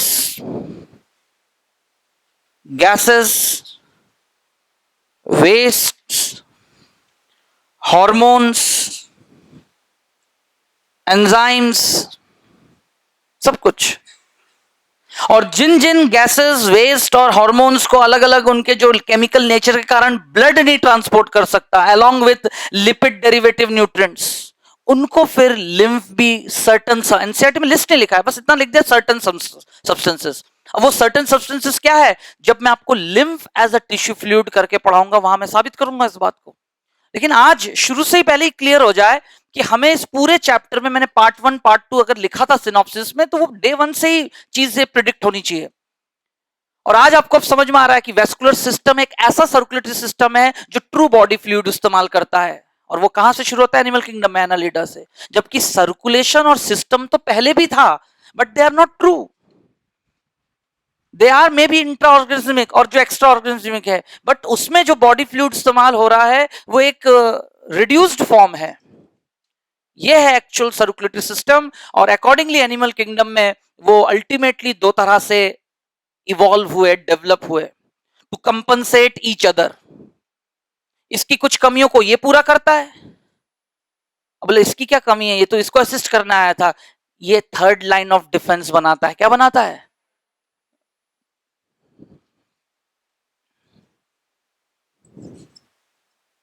immune system, which has a nature of working with a lag period, with a, उसको थोड़ा समय लगता है, वो specific काम करता है, diversified से काम करता है, मेमोरी है उसके पास, सब कुछ बेहतर है. 4 प्रॉपर्टीज में से एक ही तो अभी मैंने समझाया था, सेल्फ एंड नॉन सेल्फ को रिकॉग्नाइज करना due to MHC protein, due to. लेकिन मैं जो बात अभी आपके सामने रखना चाह रहा हूं कि लिम्फ जिस काम को 80% अंजाम देता है, उस काम को भी वो 100% इसलिए नहीं कर सकता क्योंकि इसका जो वर्क स्ट्रेटेजी है, it's little bit time taking with a lag period. जबकि ब्लड कह रहा है I am going to offer that 20% immunity because तुम मेरा 80% काम तुमने कर रखा है सर्टन सब्सटेंसेस को मूव करके, और मैं भी क्यों ना करूं क्योंकि मेरा भी तो नेचर है to move out throughout the body. मैं डिस्ट्रीब्यूट करते हुए अच्छा बुरा सभी चीजें तो लेके जा रहा हूं. ग्रास रूट रीजन शरीर में इंफेक्शन कौन फैलाता है? ब्लड ही तो फैलाता है. तो ब्लड कह रहा है why not to take that responsibility to keep a check, and that barrier is called cellular barrier. क्या कहते हैं उसको? And hence therefore nature has constructed the histology of blood with a reference of both RBC and WBC with a differential ratio, with a, कहा lakhs of RBC के बीच कुछ thousands of WBC होते हैं, but enough to tackle the situation, provided अगर वो अपना काम अच्छे से कर जाए तो सेकेंड लाइन ऑफ इम्यूनिटी क्या ऑफर होगा, क्योंकि ये तो थर्ड लाइन ऑफ डिफेंस है. ये क्या है? सबको आ रहा है कंसेप्ट समझ में धीरे धीरे. So hence we are going to deal with close combat. हमारा डिस्कशन रहेगा आगे चल के कि दो तरह का वेस्कुलर सिस्टम शरीर में दोनों ही काम में इन्वॉल्व है, dual function of transportation and immunity. But when we talk about transportation 80% ये एंड इम्यूनिटी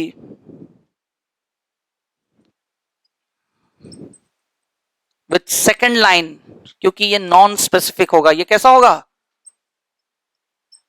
नॉन स्पेसिफिक शब्द का मतलब होता है कि since we have taken birth in a particular species, उस स्पीसीज के हर मेंबर को नेचर ने जिन जिन बीमारियों से एनवायरनमेंट में बचने का एक जनरल, नथिंग स्पेशल, सबके अंदर ब्लड है और सबका ब्लड कंपोज्ड वही आरबीसी डब्ल्यूबीसी 5 तरह के डब्ल्यूबीसी होना चाहिए तो होगा, उसमें कोई डिफरेंस थोड़ी होगा.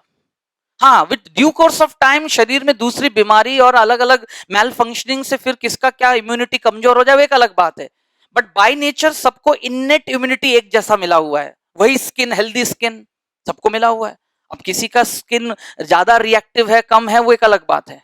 वेरिएशन, क्या कहते हैं उसको, बट हेरिडिटरी स्पीसीज कैरेक्टरिस्टिक्स तो ट्रांसफर होगा ना, like begets like, like begets. अरे सबको आ रहा है समझ में, इंसान ने इंसान को बर्थ दिया तो स्किन तो इंसान का ही आएगा ना जैसा आना चाहिए, बस आगे तुम खुद समझदार हो। तो second line of defence, cellular barrier, क्या कहते हैं इसे,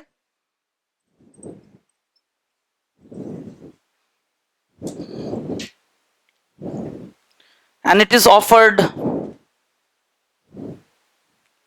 20% by leukocytes by WBC.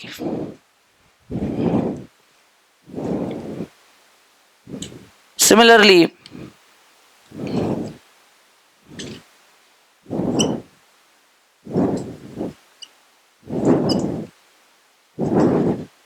transportation, immunity, but this time the immunity is going to be specific,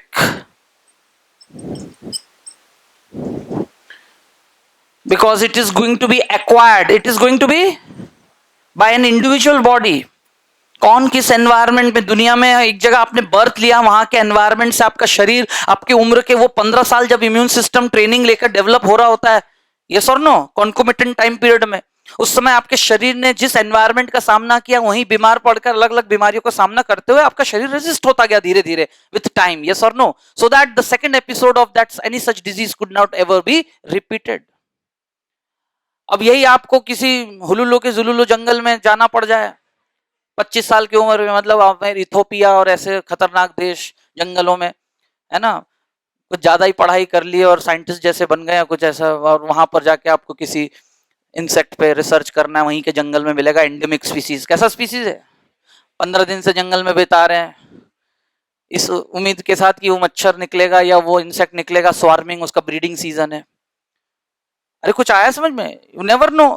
और शरीर हर बार डाइवर्सिटी से तैयार है, लेकिन जितना समय उसने लिया उस तक, what is the basic thing, कि जितना समय ले लिया शरीर ने रिस्पॉन्ड करने में, उस दौरान हो सकता है उस बीमारी के सिम्टम ने तुम्हारी जान ले ली। जबकि हाँ, what happens, try to understand that science of immunology. शरीर को 15 दिन लग गए रिस्पॉन्ड करने में, लेकिन 15 दिन में उस बीमारी की जो सिम्टम्स अंदर डेवलप हुआ, डिजीज, यू फेल डिजीज्ड बोलते ना, क्योंकि ये क्या करता है, it helps to recover from the disease. ये सिस्टम कब काम करता है, जब शरीर बीमार पड़ चुका होता है। Primary response is always with low intensity. आ रहा है समझ में, सब ग्राफ से पढ़ा के बताऊंगा आपको। ये तो मैं आज वर्बली, कुछ होता है ना, कुछ टॉपिक शुरू करने से पहले थ्योरी दिमाग में पहले क्लियर होना चाहिए, फिर उसका एक एग्जीबिशन होता है कि जो हम बोल रहे हैं उस वो एक्चुअल क्या है, फिर वो डायग्राम देखा जाता है, फिर उसके इंटरप्रिटेशंस कुछ स्टैटिस्टिक्स से होते हैं, तो ग्राफ बनते हैं। सबको मेरी बात आ रही है समझ में? तो ये है, ये बहुत बेहतरीन सिस्टम है, सब कुछ है, लेकिन हर बेहतरीन चीज का भी कुछ ना कुछ लूप होल्स होते हैं। That's the universal law. आप घर में होम थिएटर खरीद के लाए, ये बटन दबाओ तो ये हो रहा है, वो हो रहा है, मतलब सीट पे उठने की जरूरत ही नहीं है, सब कुछ ऑन फिंगर टिप है, सब कुछ अच्छा लग रहा है ना। लेकिन गलती से भी किसी ने उस पर मतलब कुछ हो गया, मतलब एक हिस्सा हिल गया तो अंदर 4-5 वायर एक साथ हिल गए। अब पता चल रहा है एक बटन दबा रहे हो तो वो खुल के ही हाथ में आ जा रहा है। सेंसिटिव भी है, आपको उसको वैसे ही डील भी करना पड़ेगा। अरे यस और नो, कोई भी लग्जरी कार आपको जो फैसिनेशन दे रहा है, आपको जो एक कंड्यूसिव एहसास कराता है ड्राइविंग का, तो उसकी मेंटेनेंस भी फिर वैसा ही है। अरे यस और नो, तो दिस इज द लॉजिक। तो मेरी बात को आप समझे, यहां पर the system is very well equipped, उसके काम करने की स्ट्रेटेजी में कहीं गलती नहीं है, लेकिन जो रूल्स है उस रूल्स के अकॉर्डिंगली उसको सही मौका नहीं मिलेगा, तो उसका यही लूप होल, मतलब वही फिनोमिनल, उसका जो फैक्टर है उसके लिए हैजार्डियस बन जाता है। That's the problem with immune system, and that's why it vary from person to person.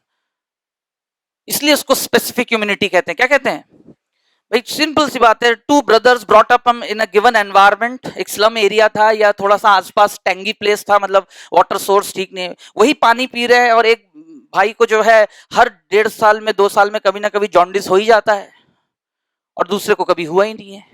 तो where the difference lies in the specific immunity. सबको आ रही मेरी बात समझ में? तो we will deal with that part, and that's its 80% role to offer specific acquired immunity, and certain substances move कराते हुए 20% ट्रांसपोर्टेशन के लिए भी काम करता है, LVS lymphatic vascular system। ठीक है, अब आगे की क्लासिफिकेशन और वो सब पढ़ने से पहले I will just go through some points of NCERT book. Just pass me है बुक।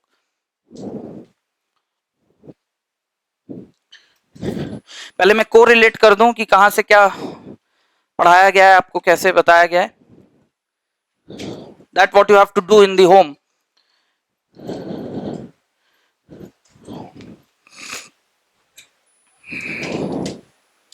तो आज बेसिकली मैंने आपको जो है बॉडी फ्लूइड्स दो तरह के और सर्कुलेटरी पाथवेज, अगर आप बगल से सिनॉप्सिस देखें इतना मैंने कवर किया है।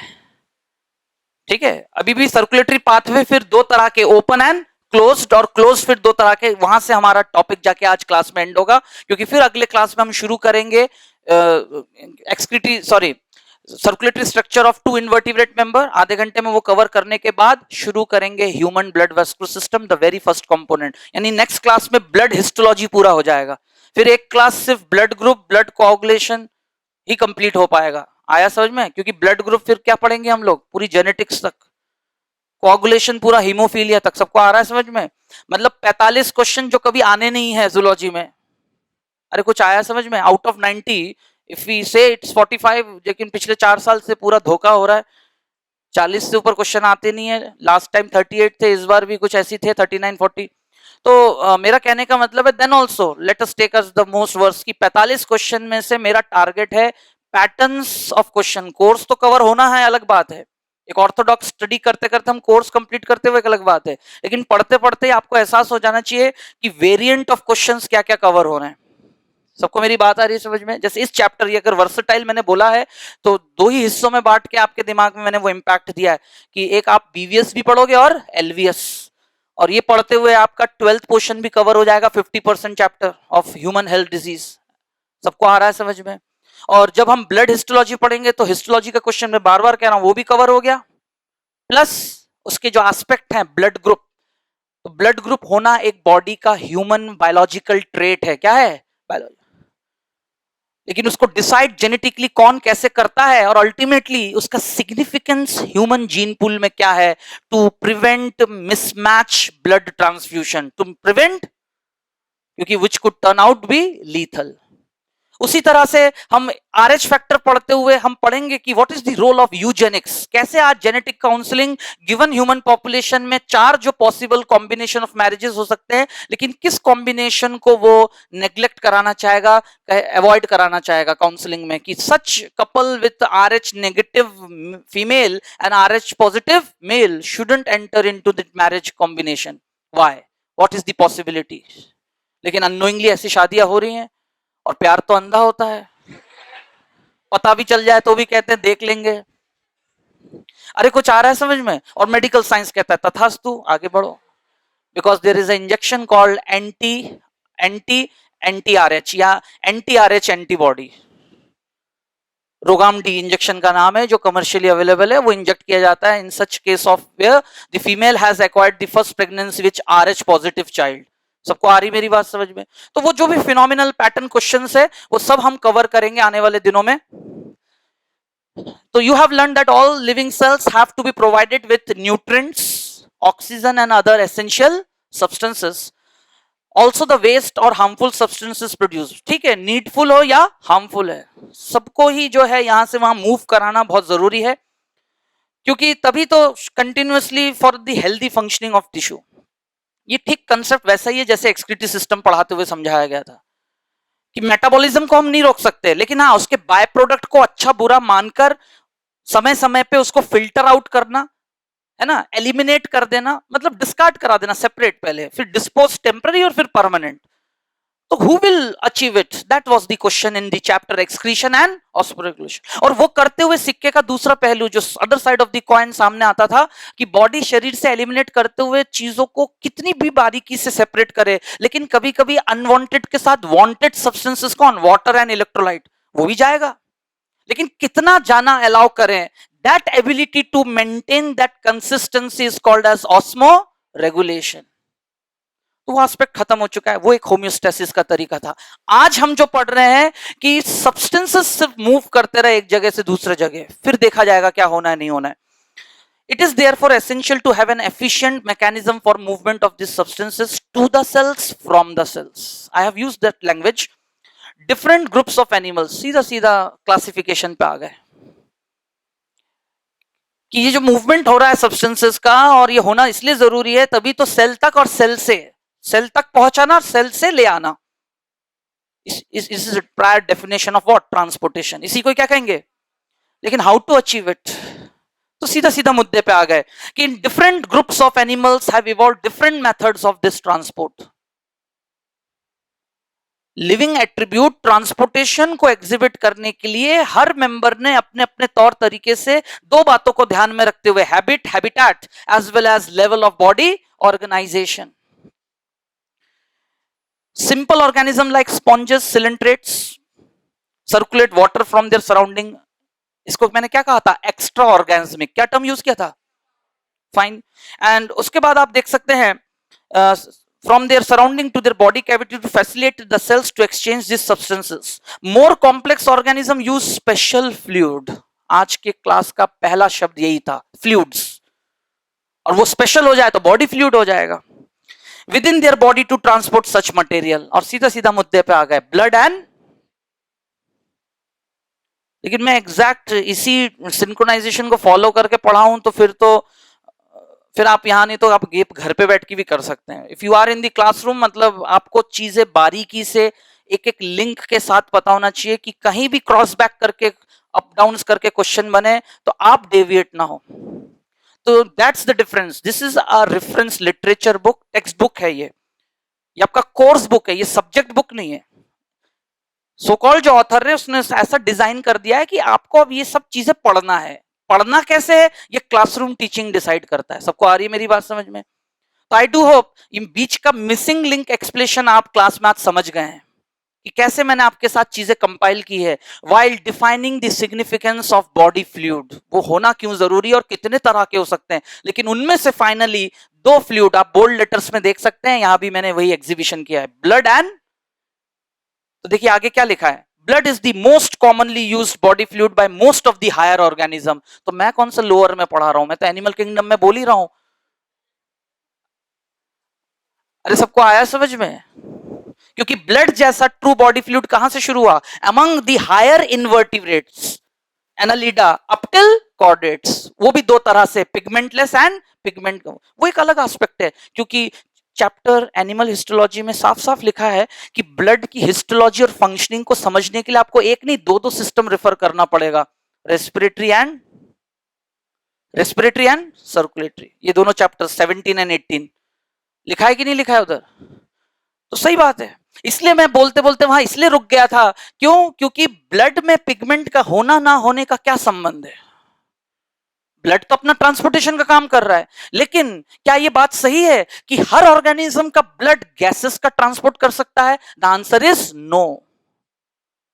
There are certain group of organism where blood doesn't play significant vital role in transportation of gases. Open blood vascular system। कौन? जिनका भी ओपन ब्लड वेस्कुलर सिस्टम है ना, उनमें ये काम ब्लड नहीं अंजाम दे सकता, स्पेशली आर्थ्रोपोडा मेंबर्स। कौन है वो मेंबर्स? आर्थ्रोपोडा। इवन मोलस्का में क्या होता है, उनमें होता है मेंटल लेयर। क्या होता है? ओपन ब्लड वेस्कुलर सिस्टम, और उनमें होता है क्या? Mantle layer. Mantle layer plays significant role for respiration, क्योंकि उनमें होता है फेदर लाइक गिल्स। क्या होते हैं? एक्चुअल टीनिडिया कहते हैं उनको। क्या कहते हैं? Ctenidia. Respiratory gills, feather like gills, ctenidia होते हैं। वहां से एक्सचेंज होके फिर पूरे बॉडी में डिस्ट्रीब्यूट होता है।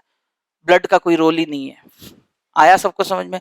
तो वही है, मैंने एक होता है स्टेटमेंट बोल देना, और एक होता है स्टेटमेंट का एक्चुअल मीनिंग क्रिस्टल क्लियर क्या निकल के आ रहा है उसको क्लैरिफाई करना। हमेशा पॉसिबल नहीं होता कि एक ही जगह सारी बातें बता दी जाए। हालांकि अब मोस्ट ऑफ द टाइम मैं आपके सामने यही कोशिश करता हूं कि जैसे जैसे पढ़ते जा रहे हो लिंक बनता जा रहा है, समझते जाओ। एक दिन आएगा कि आप देखना ये बातें रेसिप्रोकेट होना शुरू हो जाएगा। Okay, now including humans for this purpose another body fluid. ऐसा नहीं कि ब्लड का ही सिग्निफिकेंस है। हाँ, जहां हमारे पास लॉजिक क्या है, अगर हम ट्रांसपोर्टेशन को तवज्जो दे रहे हैं उस समय किसका सिग्निफिकेंस ज्यादा बढ़ जाएगा, ब्लड का, एम आई राइट? और अगर हम इम्यूनिटी को ज्यादा तवज्जो देके पढ़ रहे हैं, इंपॉर्टेंस देके, तो किसका सिग्निफिकेंस बढ़ जाएगा, लिम्फ का। इसलिए दोनों ही बॉडी फ्लूइड को मैं इक्वली इंपॉर्टेंस दे रहा हूं। और ये आपके सामने ये बात रखा था कि in animal kingdom there are two types of corresponding body fluid have evolved, that too in an higher organism, especially complex vertebrate members. Invertebrates में सिर्फ ब्लड ही था। also help in transport of certain substance। गौर करिए ना, blood की immunity के बारे में अभी बात की गई है, और ये जिसके लिए मेन जिम्मेदार है उस पर अभी बात नहीं कर रहे हैं। क्यों? क्योंकि 11th क्लास में इस चैप्टर में मेन फोकस किसको दिया गया है, सर्कुलेशन को। और सर्कुलेशन के थ्रू किस चीज को अचीव करना, हो गया ना 100% ट्रांसपोर्टेशन, चाहे ये करे चाहे। तो वही बात कंक्लूड किया गया है। In this chapter we will learn more about the composition, जबकि दोनों फ्लूइड से और एक काम लिया जा रहा है, इम्यूनिटी। कौन सा काम लिया जा रहा है, लेकिन वो मैं आपको वही सेकंड पार्ट में पढ़ा दूंगा। वो इसलिए क्योंकि आगे चल के मैं पा रहा हूं उस पेज पे अभी। In this chapter we will learn more about the composition and properties of blood and lymph. सिर्फ उनकी कंपोजिशन क्या है, क्या ब्लड में है जो लिम्फ में नहीं, और लिम्फ में ऐसा क्या है जो ब्लड के पास नहीं है, मतलब वही डिफरेंसेस। थोड़ी देर पहले ही तो मैंने बोलना चालू कर दिया था कि ये डिस्ट्रीब्यूटिंग फ्लूइड है। कैसा फ्लूइड है? और ये कलेक्टिंग फ्लूइड है। क्या है?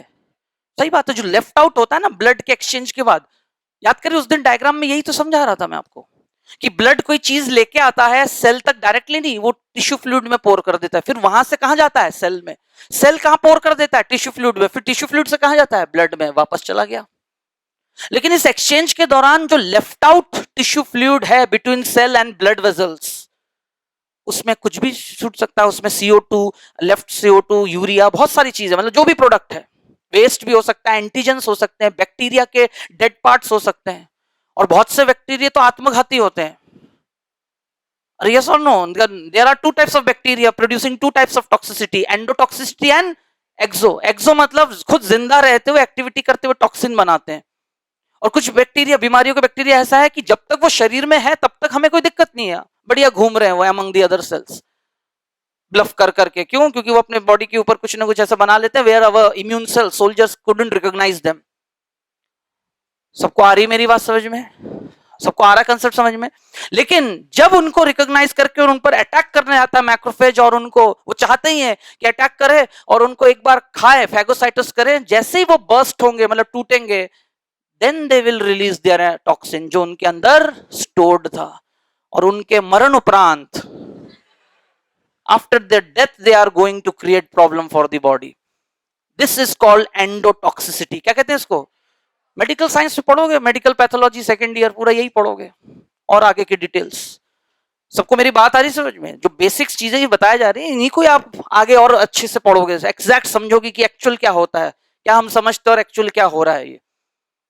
और ये सब वर्क स्ट्रेटेजी समय समय पे सारे बैक्टीरिया के स्ट्रेन्स, वायरुलेंट से नॉन वायरुलेंट, नॉन वायरुलेंट से मोर वायरुलेंट हो जाने का सब चलता है। तो that's an another science of pathology, understanding the cause of diseases, pathway क्या है।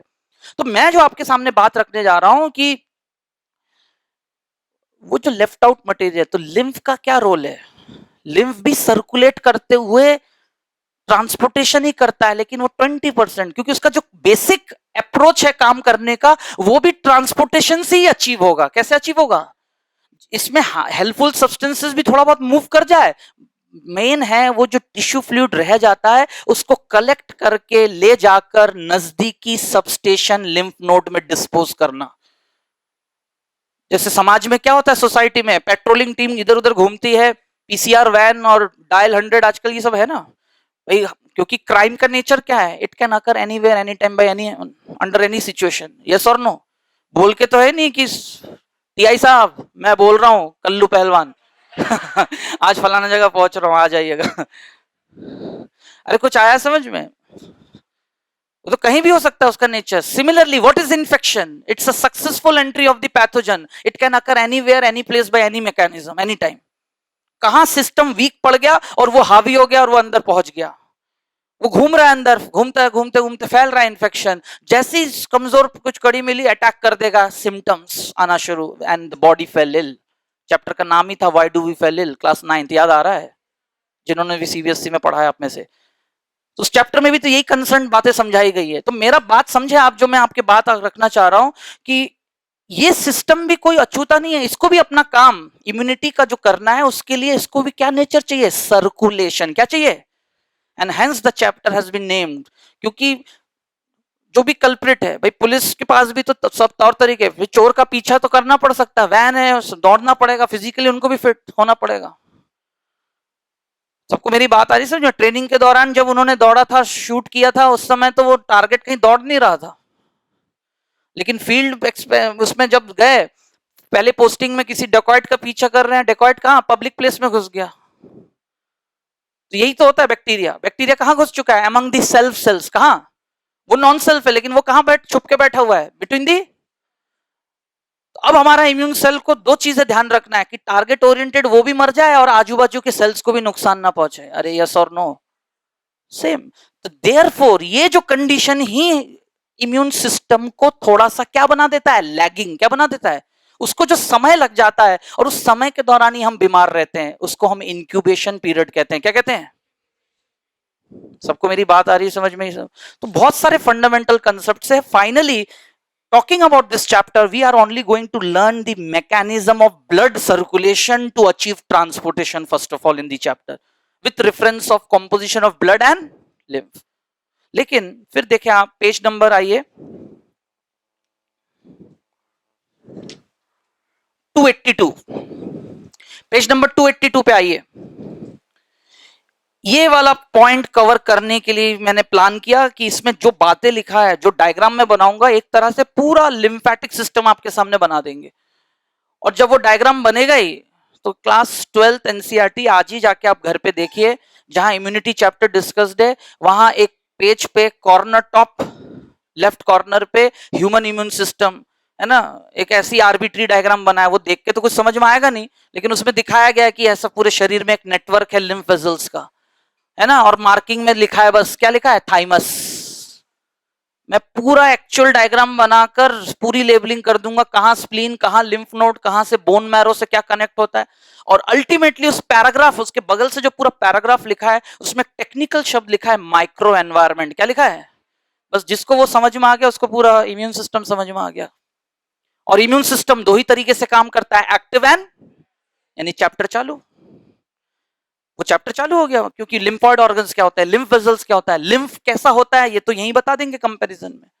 अब ये काम कैसे करता है जो ब्लड नहीं कर सकता, सिर्फ करता है तो कितना, 20%, वो भी कैसा, in general, non specific, nothing new, planning से काम नहीं करते।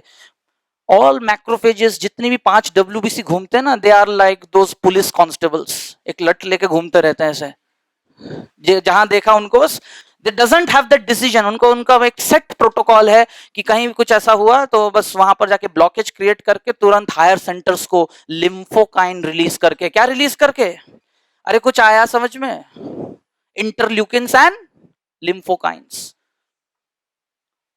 और हर नागरिक से कहा ही जाता है डायल 100 साइटोकाइंस, क्या रिलीज करे। अरे एक जागरूक नागरिक की तरह आपसे उम्मीद की जाती है कि आप कहीं भी किसी तरह का एंटी सोशल एक्ट होते हुए देख रहे हो या आपको लग रहा है कोई, तो आपकी जिम्मेदारी है। आप देख सकते हैं सारे अलग अलग जगह पे, है ना, पब्लिक प्लेस पे नियर बाई जो भी स्टेशन है उसके टीआई का नंबर और सब कुछ लिखा रहता है, हेल्पलाइन, कंट्रोल नंबर, अलग अलग तरह के। मेरी बात आ रही है सबको समझ में? तो that's the way of connectivity, that is, तो this is also an integration, and this integration is what it is called, para hormone integration. कैसा? लोकल मैसेंजर मॉलिक्यूल्स ये भी है, but they are not endocrine hormones. कुछ आया logic समझ में? तो hormones are of 3 types, autocrine, paracrine. हमने जो पढ़ा था वो सारे कौन से हॉर्मोन्स थे, लेकिन जब इम्यून सिस्टम और नर्वस सिस्टम पढ़ेंगे उसमें हम पैरा हॉर्मोन्स भी पढ़ेंगे। क्या पढ़ेंगे? क्योंकि all neurotransmitters, all cytokines, whether they are lymphokines, interleukins, interferons, all are example of what? Para hormones, paracrine hormones, local hormones. लेकिन there is an exceptional local hormone called pheromones, called, which are released outside the body as an ectohormone. Exception, जबकि all hormones are biogenic origin. All hormones are body के अंदर release होके body के अंदर ही काम करें। तो biology is a subject of exception, confuse थोड़ी होना। आप समझे तो मैंने कहा ऑर्डर क्लियर होगा, डेविएशन और डिसऑर्डर धीरे धीरे आएगा समझ में। एक साथ सभी चीजों को मेसअप करने जाओगे कभी नहीं आएगा समझ में, और at last you will stand up with a zero with the topic. लेकिन ऐसा नहीं होना चाहिए, डे वन से आप पहले से क्लियर रखें। मैं बार बार चाहता हूं कि क्यों और क्या पढ़ रहे हैं, कैसे पढ़ रहे हैं, ये एक बार आपने खुद अचीव कर लिया तो सेकंड टाइम आपको जो टाइम मैनेजमेंट ऐसी होगा, दूसरी बार आपको ये समय नहीं लगाना पड़ेगा। क्यों? क्योंकि समझ चुके ना, लिंक बन चुका है। अब तो हमें रीजनिंग प्रैक्टिस उस पर ध्यान देना है कि पढ़ तो लिया लेकिन अब इसको अप्लाई तो करके देखिए क्वेश्चन सॉल्व होने में कितना हमें फ्रूटफुली हेल्प हो रहा है। और फाइनली आप फिर देख सकते हैं circulatory pathways, circulatory patterns are of two types. ये जो कंसेप्ट स्टार्ट हुआ और regarding home, it is exhibited by BVS only. BVS क्योंकि चैप्टर में यही कंसर्न है, इनमें हो ही नहीं सकता क्योंकि इनमें कोई पंपिंग स्ट्रक्चर नहीं है। इनमें नॉन सर्कुलर ब्लड वेजल्स है लेकिन कैसा है? Non circular. एक डेड एंड से चालू होते हैं और एक जगह जाके खत्म हो जाते हैं, टर्मिनेट। क्यों? क्योंकि इनका काम है सिर्फ ट्रांसपोर्टिंग करते हुए, इम्यूनिटी देते हुए नजदीकी सबस्टेशन लिम्फ नोड में उस कलेक्टिंग फ्लूइड, टिश्यू फ्लूइड को फिल्टर करके शरीर को वापस लौटा देना। लेकिन ये फिल्ट्रेशन कैसा था? It was different from excretory system. Excretory system सिर्फ metabolic waste, salt in excess, water को फिल्टर करके बाहर निकालता था। ये उन तरह के बॉडी के डिस्टर्बिंग एलिमेंट्स को फिल्टर करता है जिससे शरीर बीमार पड़ जाएगा। State of ease will become disease. State of ease will become when we are healthy, that is a state of ease। और any such factor जो अपने disturbing elemental effect से शरीर को बीमार करके सिम्टोमेटिकली मतलब कोलैप्स कर दे, कमजोर बना दे, near to death, that what we call disease condition. Chapter का नाम ही है ह्यूमन हेल्थ एंड डिजीज। क्या है डिजीज, क्या है फैक्टर्स, और सारे फैक्टर्स में से दो कैटेगरी पढ़ने, कम्युनिकेबल एंड कम्युनिकेबल के 5 कैटेगरी, क्योंकि एजेंट्स ऑफ है ना of transmission are 5 types, all are living agents, protozoa, bacteria, virus, helminth and fungus. सब कुछ पढ़ने के बाद किसी में से एक क्वेश्चन आ गया तो आ गया, नहीं तो प्रोटोजोअल डिजीजेस 2 डिटेल पढ़ने हैं, मलेरिया एंड एमीबियासिस। अरे आ रहा है समझ में? 2 हेलमिंथिक डिजीज डिटेल पढ़ना है, फाइलेरिसिस एंड एस्केरिसिस। सबको आ रहा है समझ में? एक वायरल डिजीज डिटेल पढ़ना है, एड्स। एक नॉन कम्युनिकेबल डिजीज डिटेल पढ़ना है, कैंसर। पूरे चैप्टर में से 5 वेरिएंट क्वेश्चन तो यही हो गए, बाकी बच्चे 2 यहां से आ जाएगा। अरे आ रहा है समझ में? आप तो रोज बैठ के ये प्लानिंग करो 45 क्वेश्चन में से कितने अलग अलग जगह से क्वेश्चन कवर हो रहे हैं, और उसके लिए हमारा फ्रेम ऑफ प्रिपरेशन कैसा चल रहा है। सबको आ रही मेरी बात समझ में? एवरीवन, आप यूनिट वाइज दिसंबर के बाद चेक करना। अभी तो आपका डे एंड तक ऐसे रहना चाहिए कि ये टॉपिक शुरू किया और क्या क्या हमारा कवर हो गया। सबको आ रही मेरी बात समझ में?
साइक्लोस्टोम पीसीज दोनों में पाया जाता है, लेकिन पीसीज के नाम से क्वेश्चन आता है ना, उनमें single.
So finally, we conclude the class with the types of BVS, the major blood transporting system for animal kingdom from the beginning, annelidian member till chordates.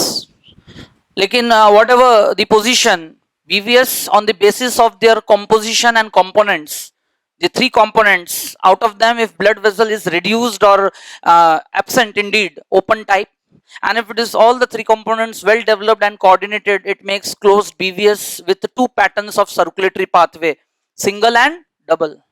Indeed आप एनसीईआरटी में आगे देख सकते हैं, डबल सर्कुलेशन एक अलग से paragraph लिखा है। तो नेक्स्ट क्लास क्या करेंगे, ये जो प्रेजेंटेशन है पूरा इनके content with allied diagrammatic presentation सब एक साथ कवर हो जाएगा, देखेंगे। फिर इंसानी शरीर में डबल सर्कुलेशन पूरा बनाऊंगा, उसके दो हिस्से हैं, एट्रियल एंड वेनस, और दोनों ही पाथवेज में कुछ बाईपास सर्कुलेटरी पाथवे एडिशनल पाया जाता है, and that we call as portal and coronary circulation.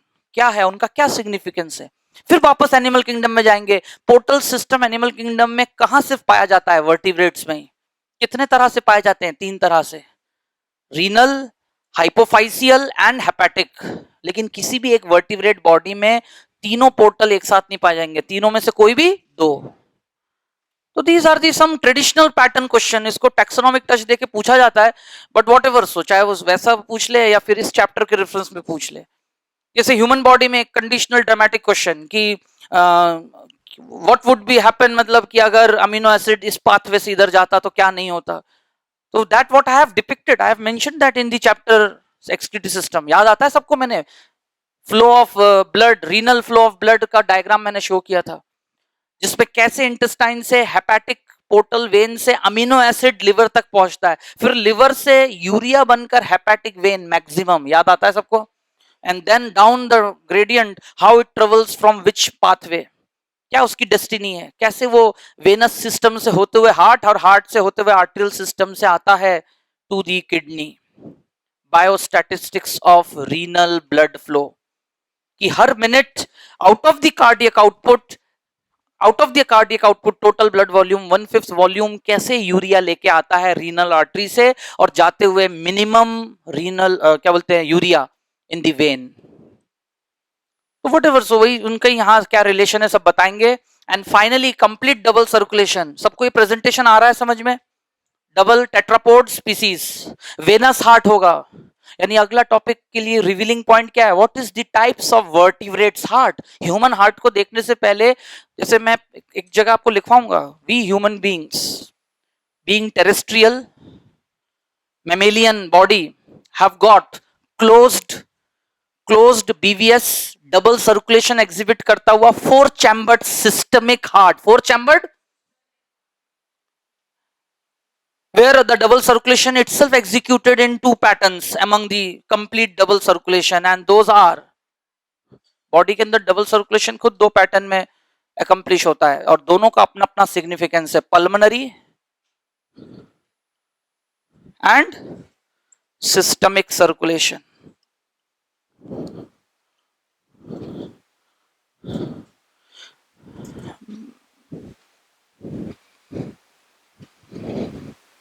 What is pulmonary circulation?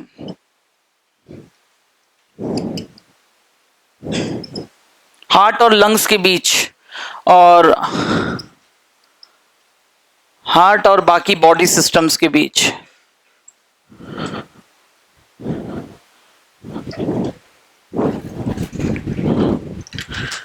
और इस पूरे कोलैबोरेशन में ब्लड है ना एक सर्कुलेशन में 2 बार गुजर जाता है ना, passes via through heart twice in single circulation, that's what we mean by double circulation. तो पूरा पैराग्राफ एस्टेब्लिश करेंगे वहां और जो डायग्राम बनेगा वे ब्लड और मतलब ब्लड वेजल्स भी वहीं देख लेंगे। तो अगला क्लास बड़ा सिग्निफिकेंट है आज के कंटिन्यूटी में, लेकिन मैं उम्मीद करता हूं कि आज आपका एक पूरा फ्रेमवर्क तैयार हो गया है थ्रू आउट, सिर्फ ह्यूमन बॉडी नहीं, थ्रू आउट एनिमल किंगडम। आज के बाद सर्कुलेटरी सिस्टम की क्या पोजीशन है ये आपके दिमाग में क्लियर होना चाहिए टू आंसर द क्वेश्चन।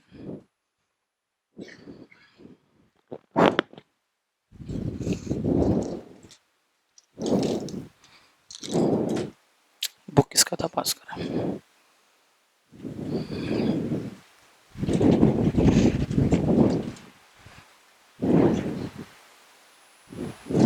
ये टर्म्स ध्यान रखिए, venous, atriovenous and systemic. Options में जो क्वेश्चन बनेंगे उसमें यही या तो ऐसे करके मेंशन रहेगा, ये ठीक वैसे ही क्वेश्चन है जैसे साइटोलॉजी में नहीं रहता 9+2 9+0 9+1, माइक्रोट्यूब्यूल्स के जो अरेंजमेंट्स हैं अलग अलग तरह के स्ट्रक्चर्स में। हाँ, तो वहां आपको जो है फाइनली ये बात याद रखना है, क्योंकि इस तरह के चैम्बर्ड हार्ट का ही रिलेशन है पाथवे ऑफ सर्कुलेशन की, सिंगल होगा कि डबल, डबल में भी इनकम्प्लीट होगा कि कंप्लीट। तो क्वेश्चन ही बनेगा what is the correct match of the circulatory pathway in the given group of organism, options बन जाएंगे। वही मैं कह रहा हूं, जिस तरह से लिखा होगा आपको लगेगा कि ये तो टैक्सोनॉमी का क्वेश्चन है क्योंकि एव्स लिखा हुआ है और फिर उसका पाथवे बना हुआ है, लेकिन तुम्हारे दिमाग में जहन में रहना चाहिए कि ये सब तुमने कहां और कैसे पढ़ लिया था कंपैरिजन में। 1a + 1v, 2a + 1v, 2a 2v।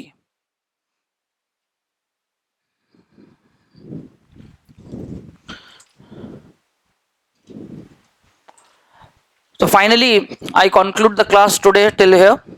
यहाँ से हम next day after tomorrow continue करेंगे। नेक्स्ट क्लास तक पूरी ब्लड हिस्टोलॉजी तक हो जाएगा पूरा, क्योंकि इसको फर्स्ट हाफ एन आवर में मैं कंपाइल कर दूंगा with diagram and contents. Then we will start with human blood vascular system, जिसका पहला कंपोनेंट होगा ब्लड। हीमेटोलॉजी क्या पढ़ेंगे, completely about blood and its structure. But this week, from this week Friday onwards, every Friday आपकी taxonomy की class चलेगी। तो Friday को जो है सब लोग टैक्सोनॉमी की बुकलेट्स लाएंगे, ठीक है ना। पहला वाला बुकलेट लाएंगे सब लोग जिसमें एनिमल किंगडम इट्स इंट्रोडक्शन जो लिखा है बेसिस ऑफ क्लासिफिकेशन वो कवर हो जाएगा।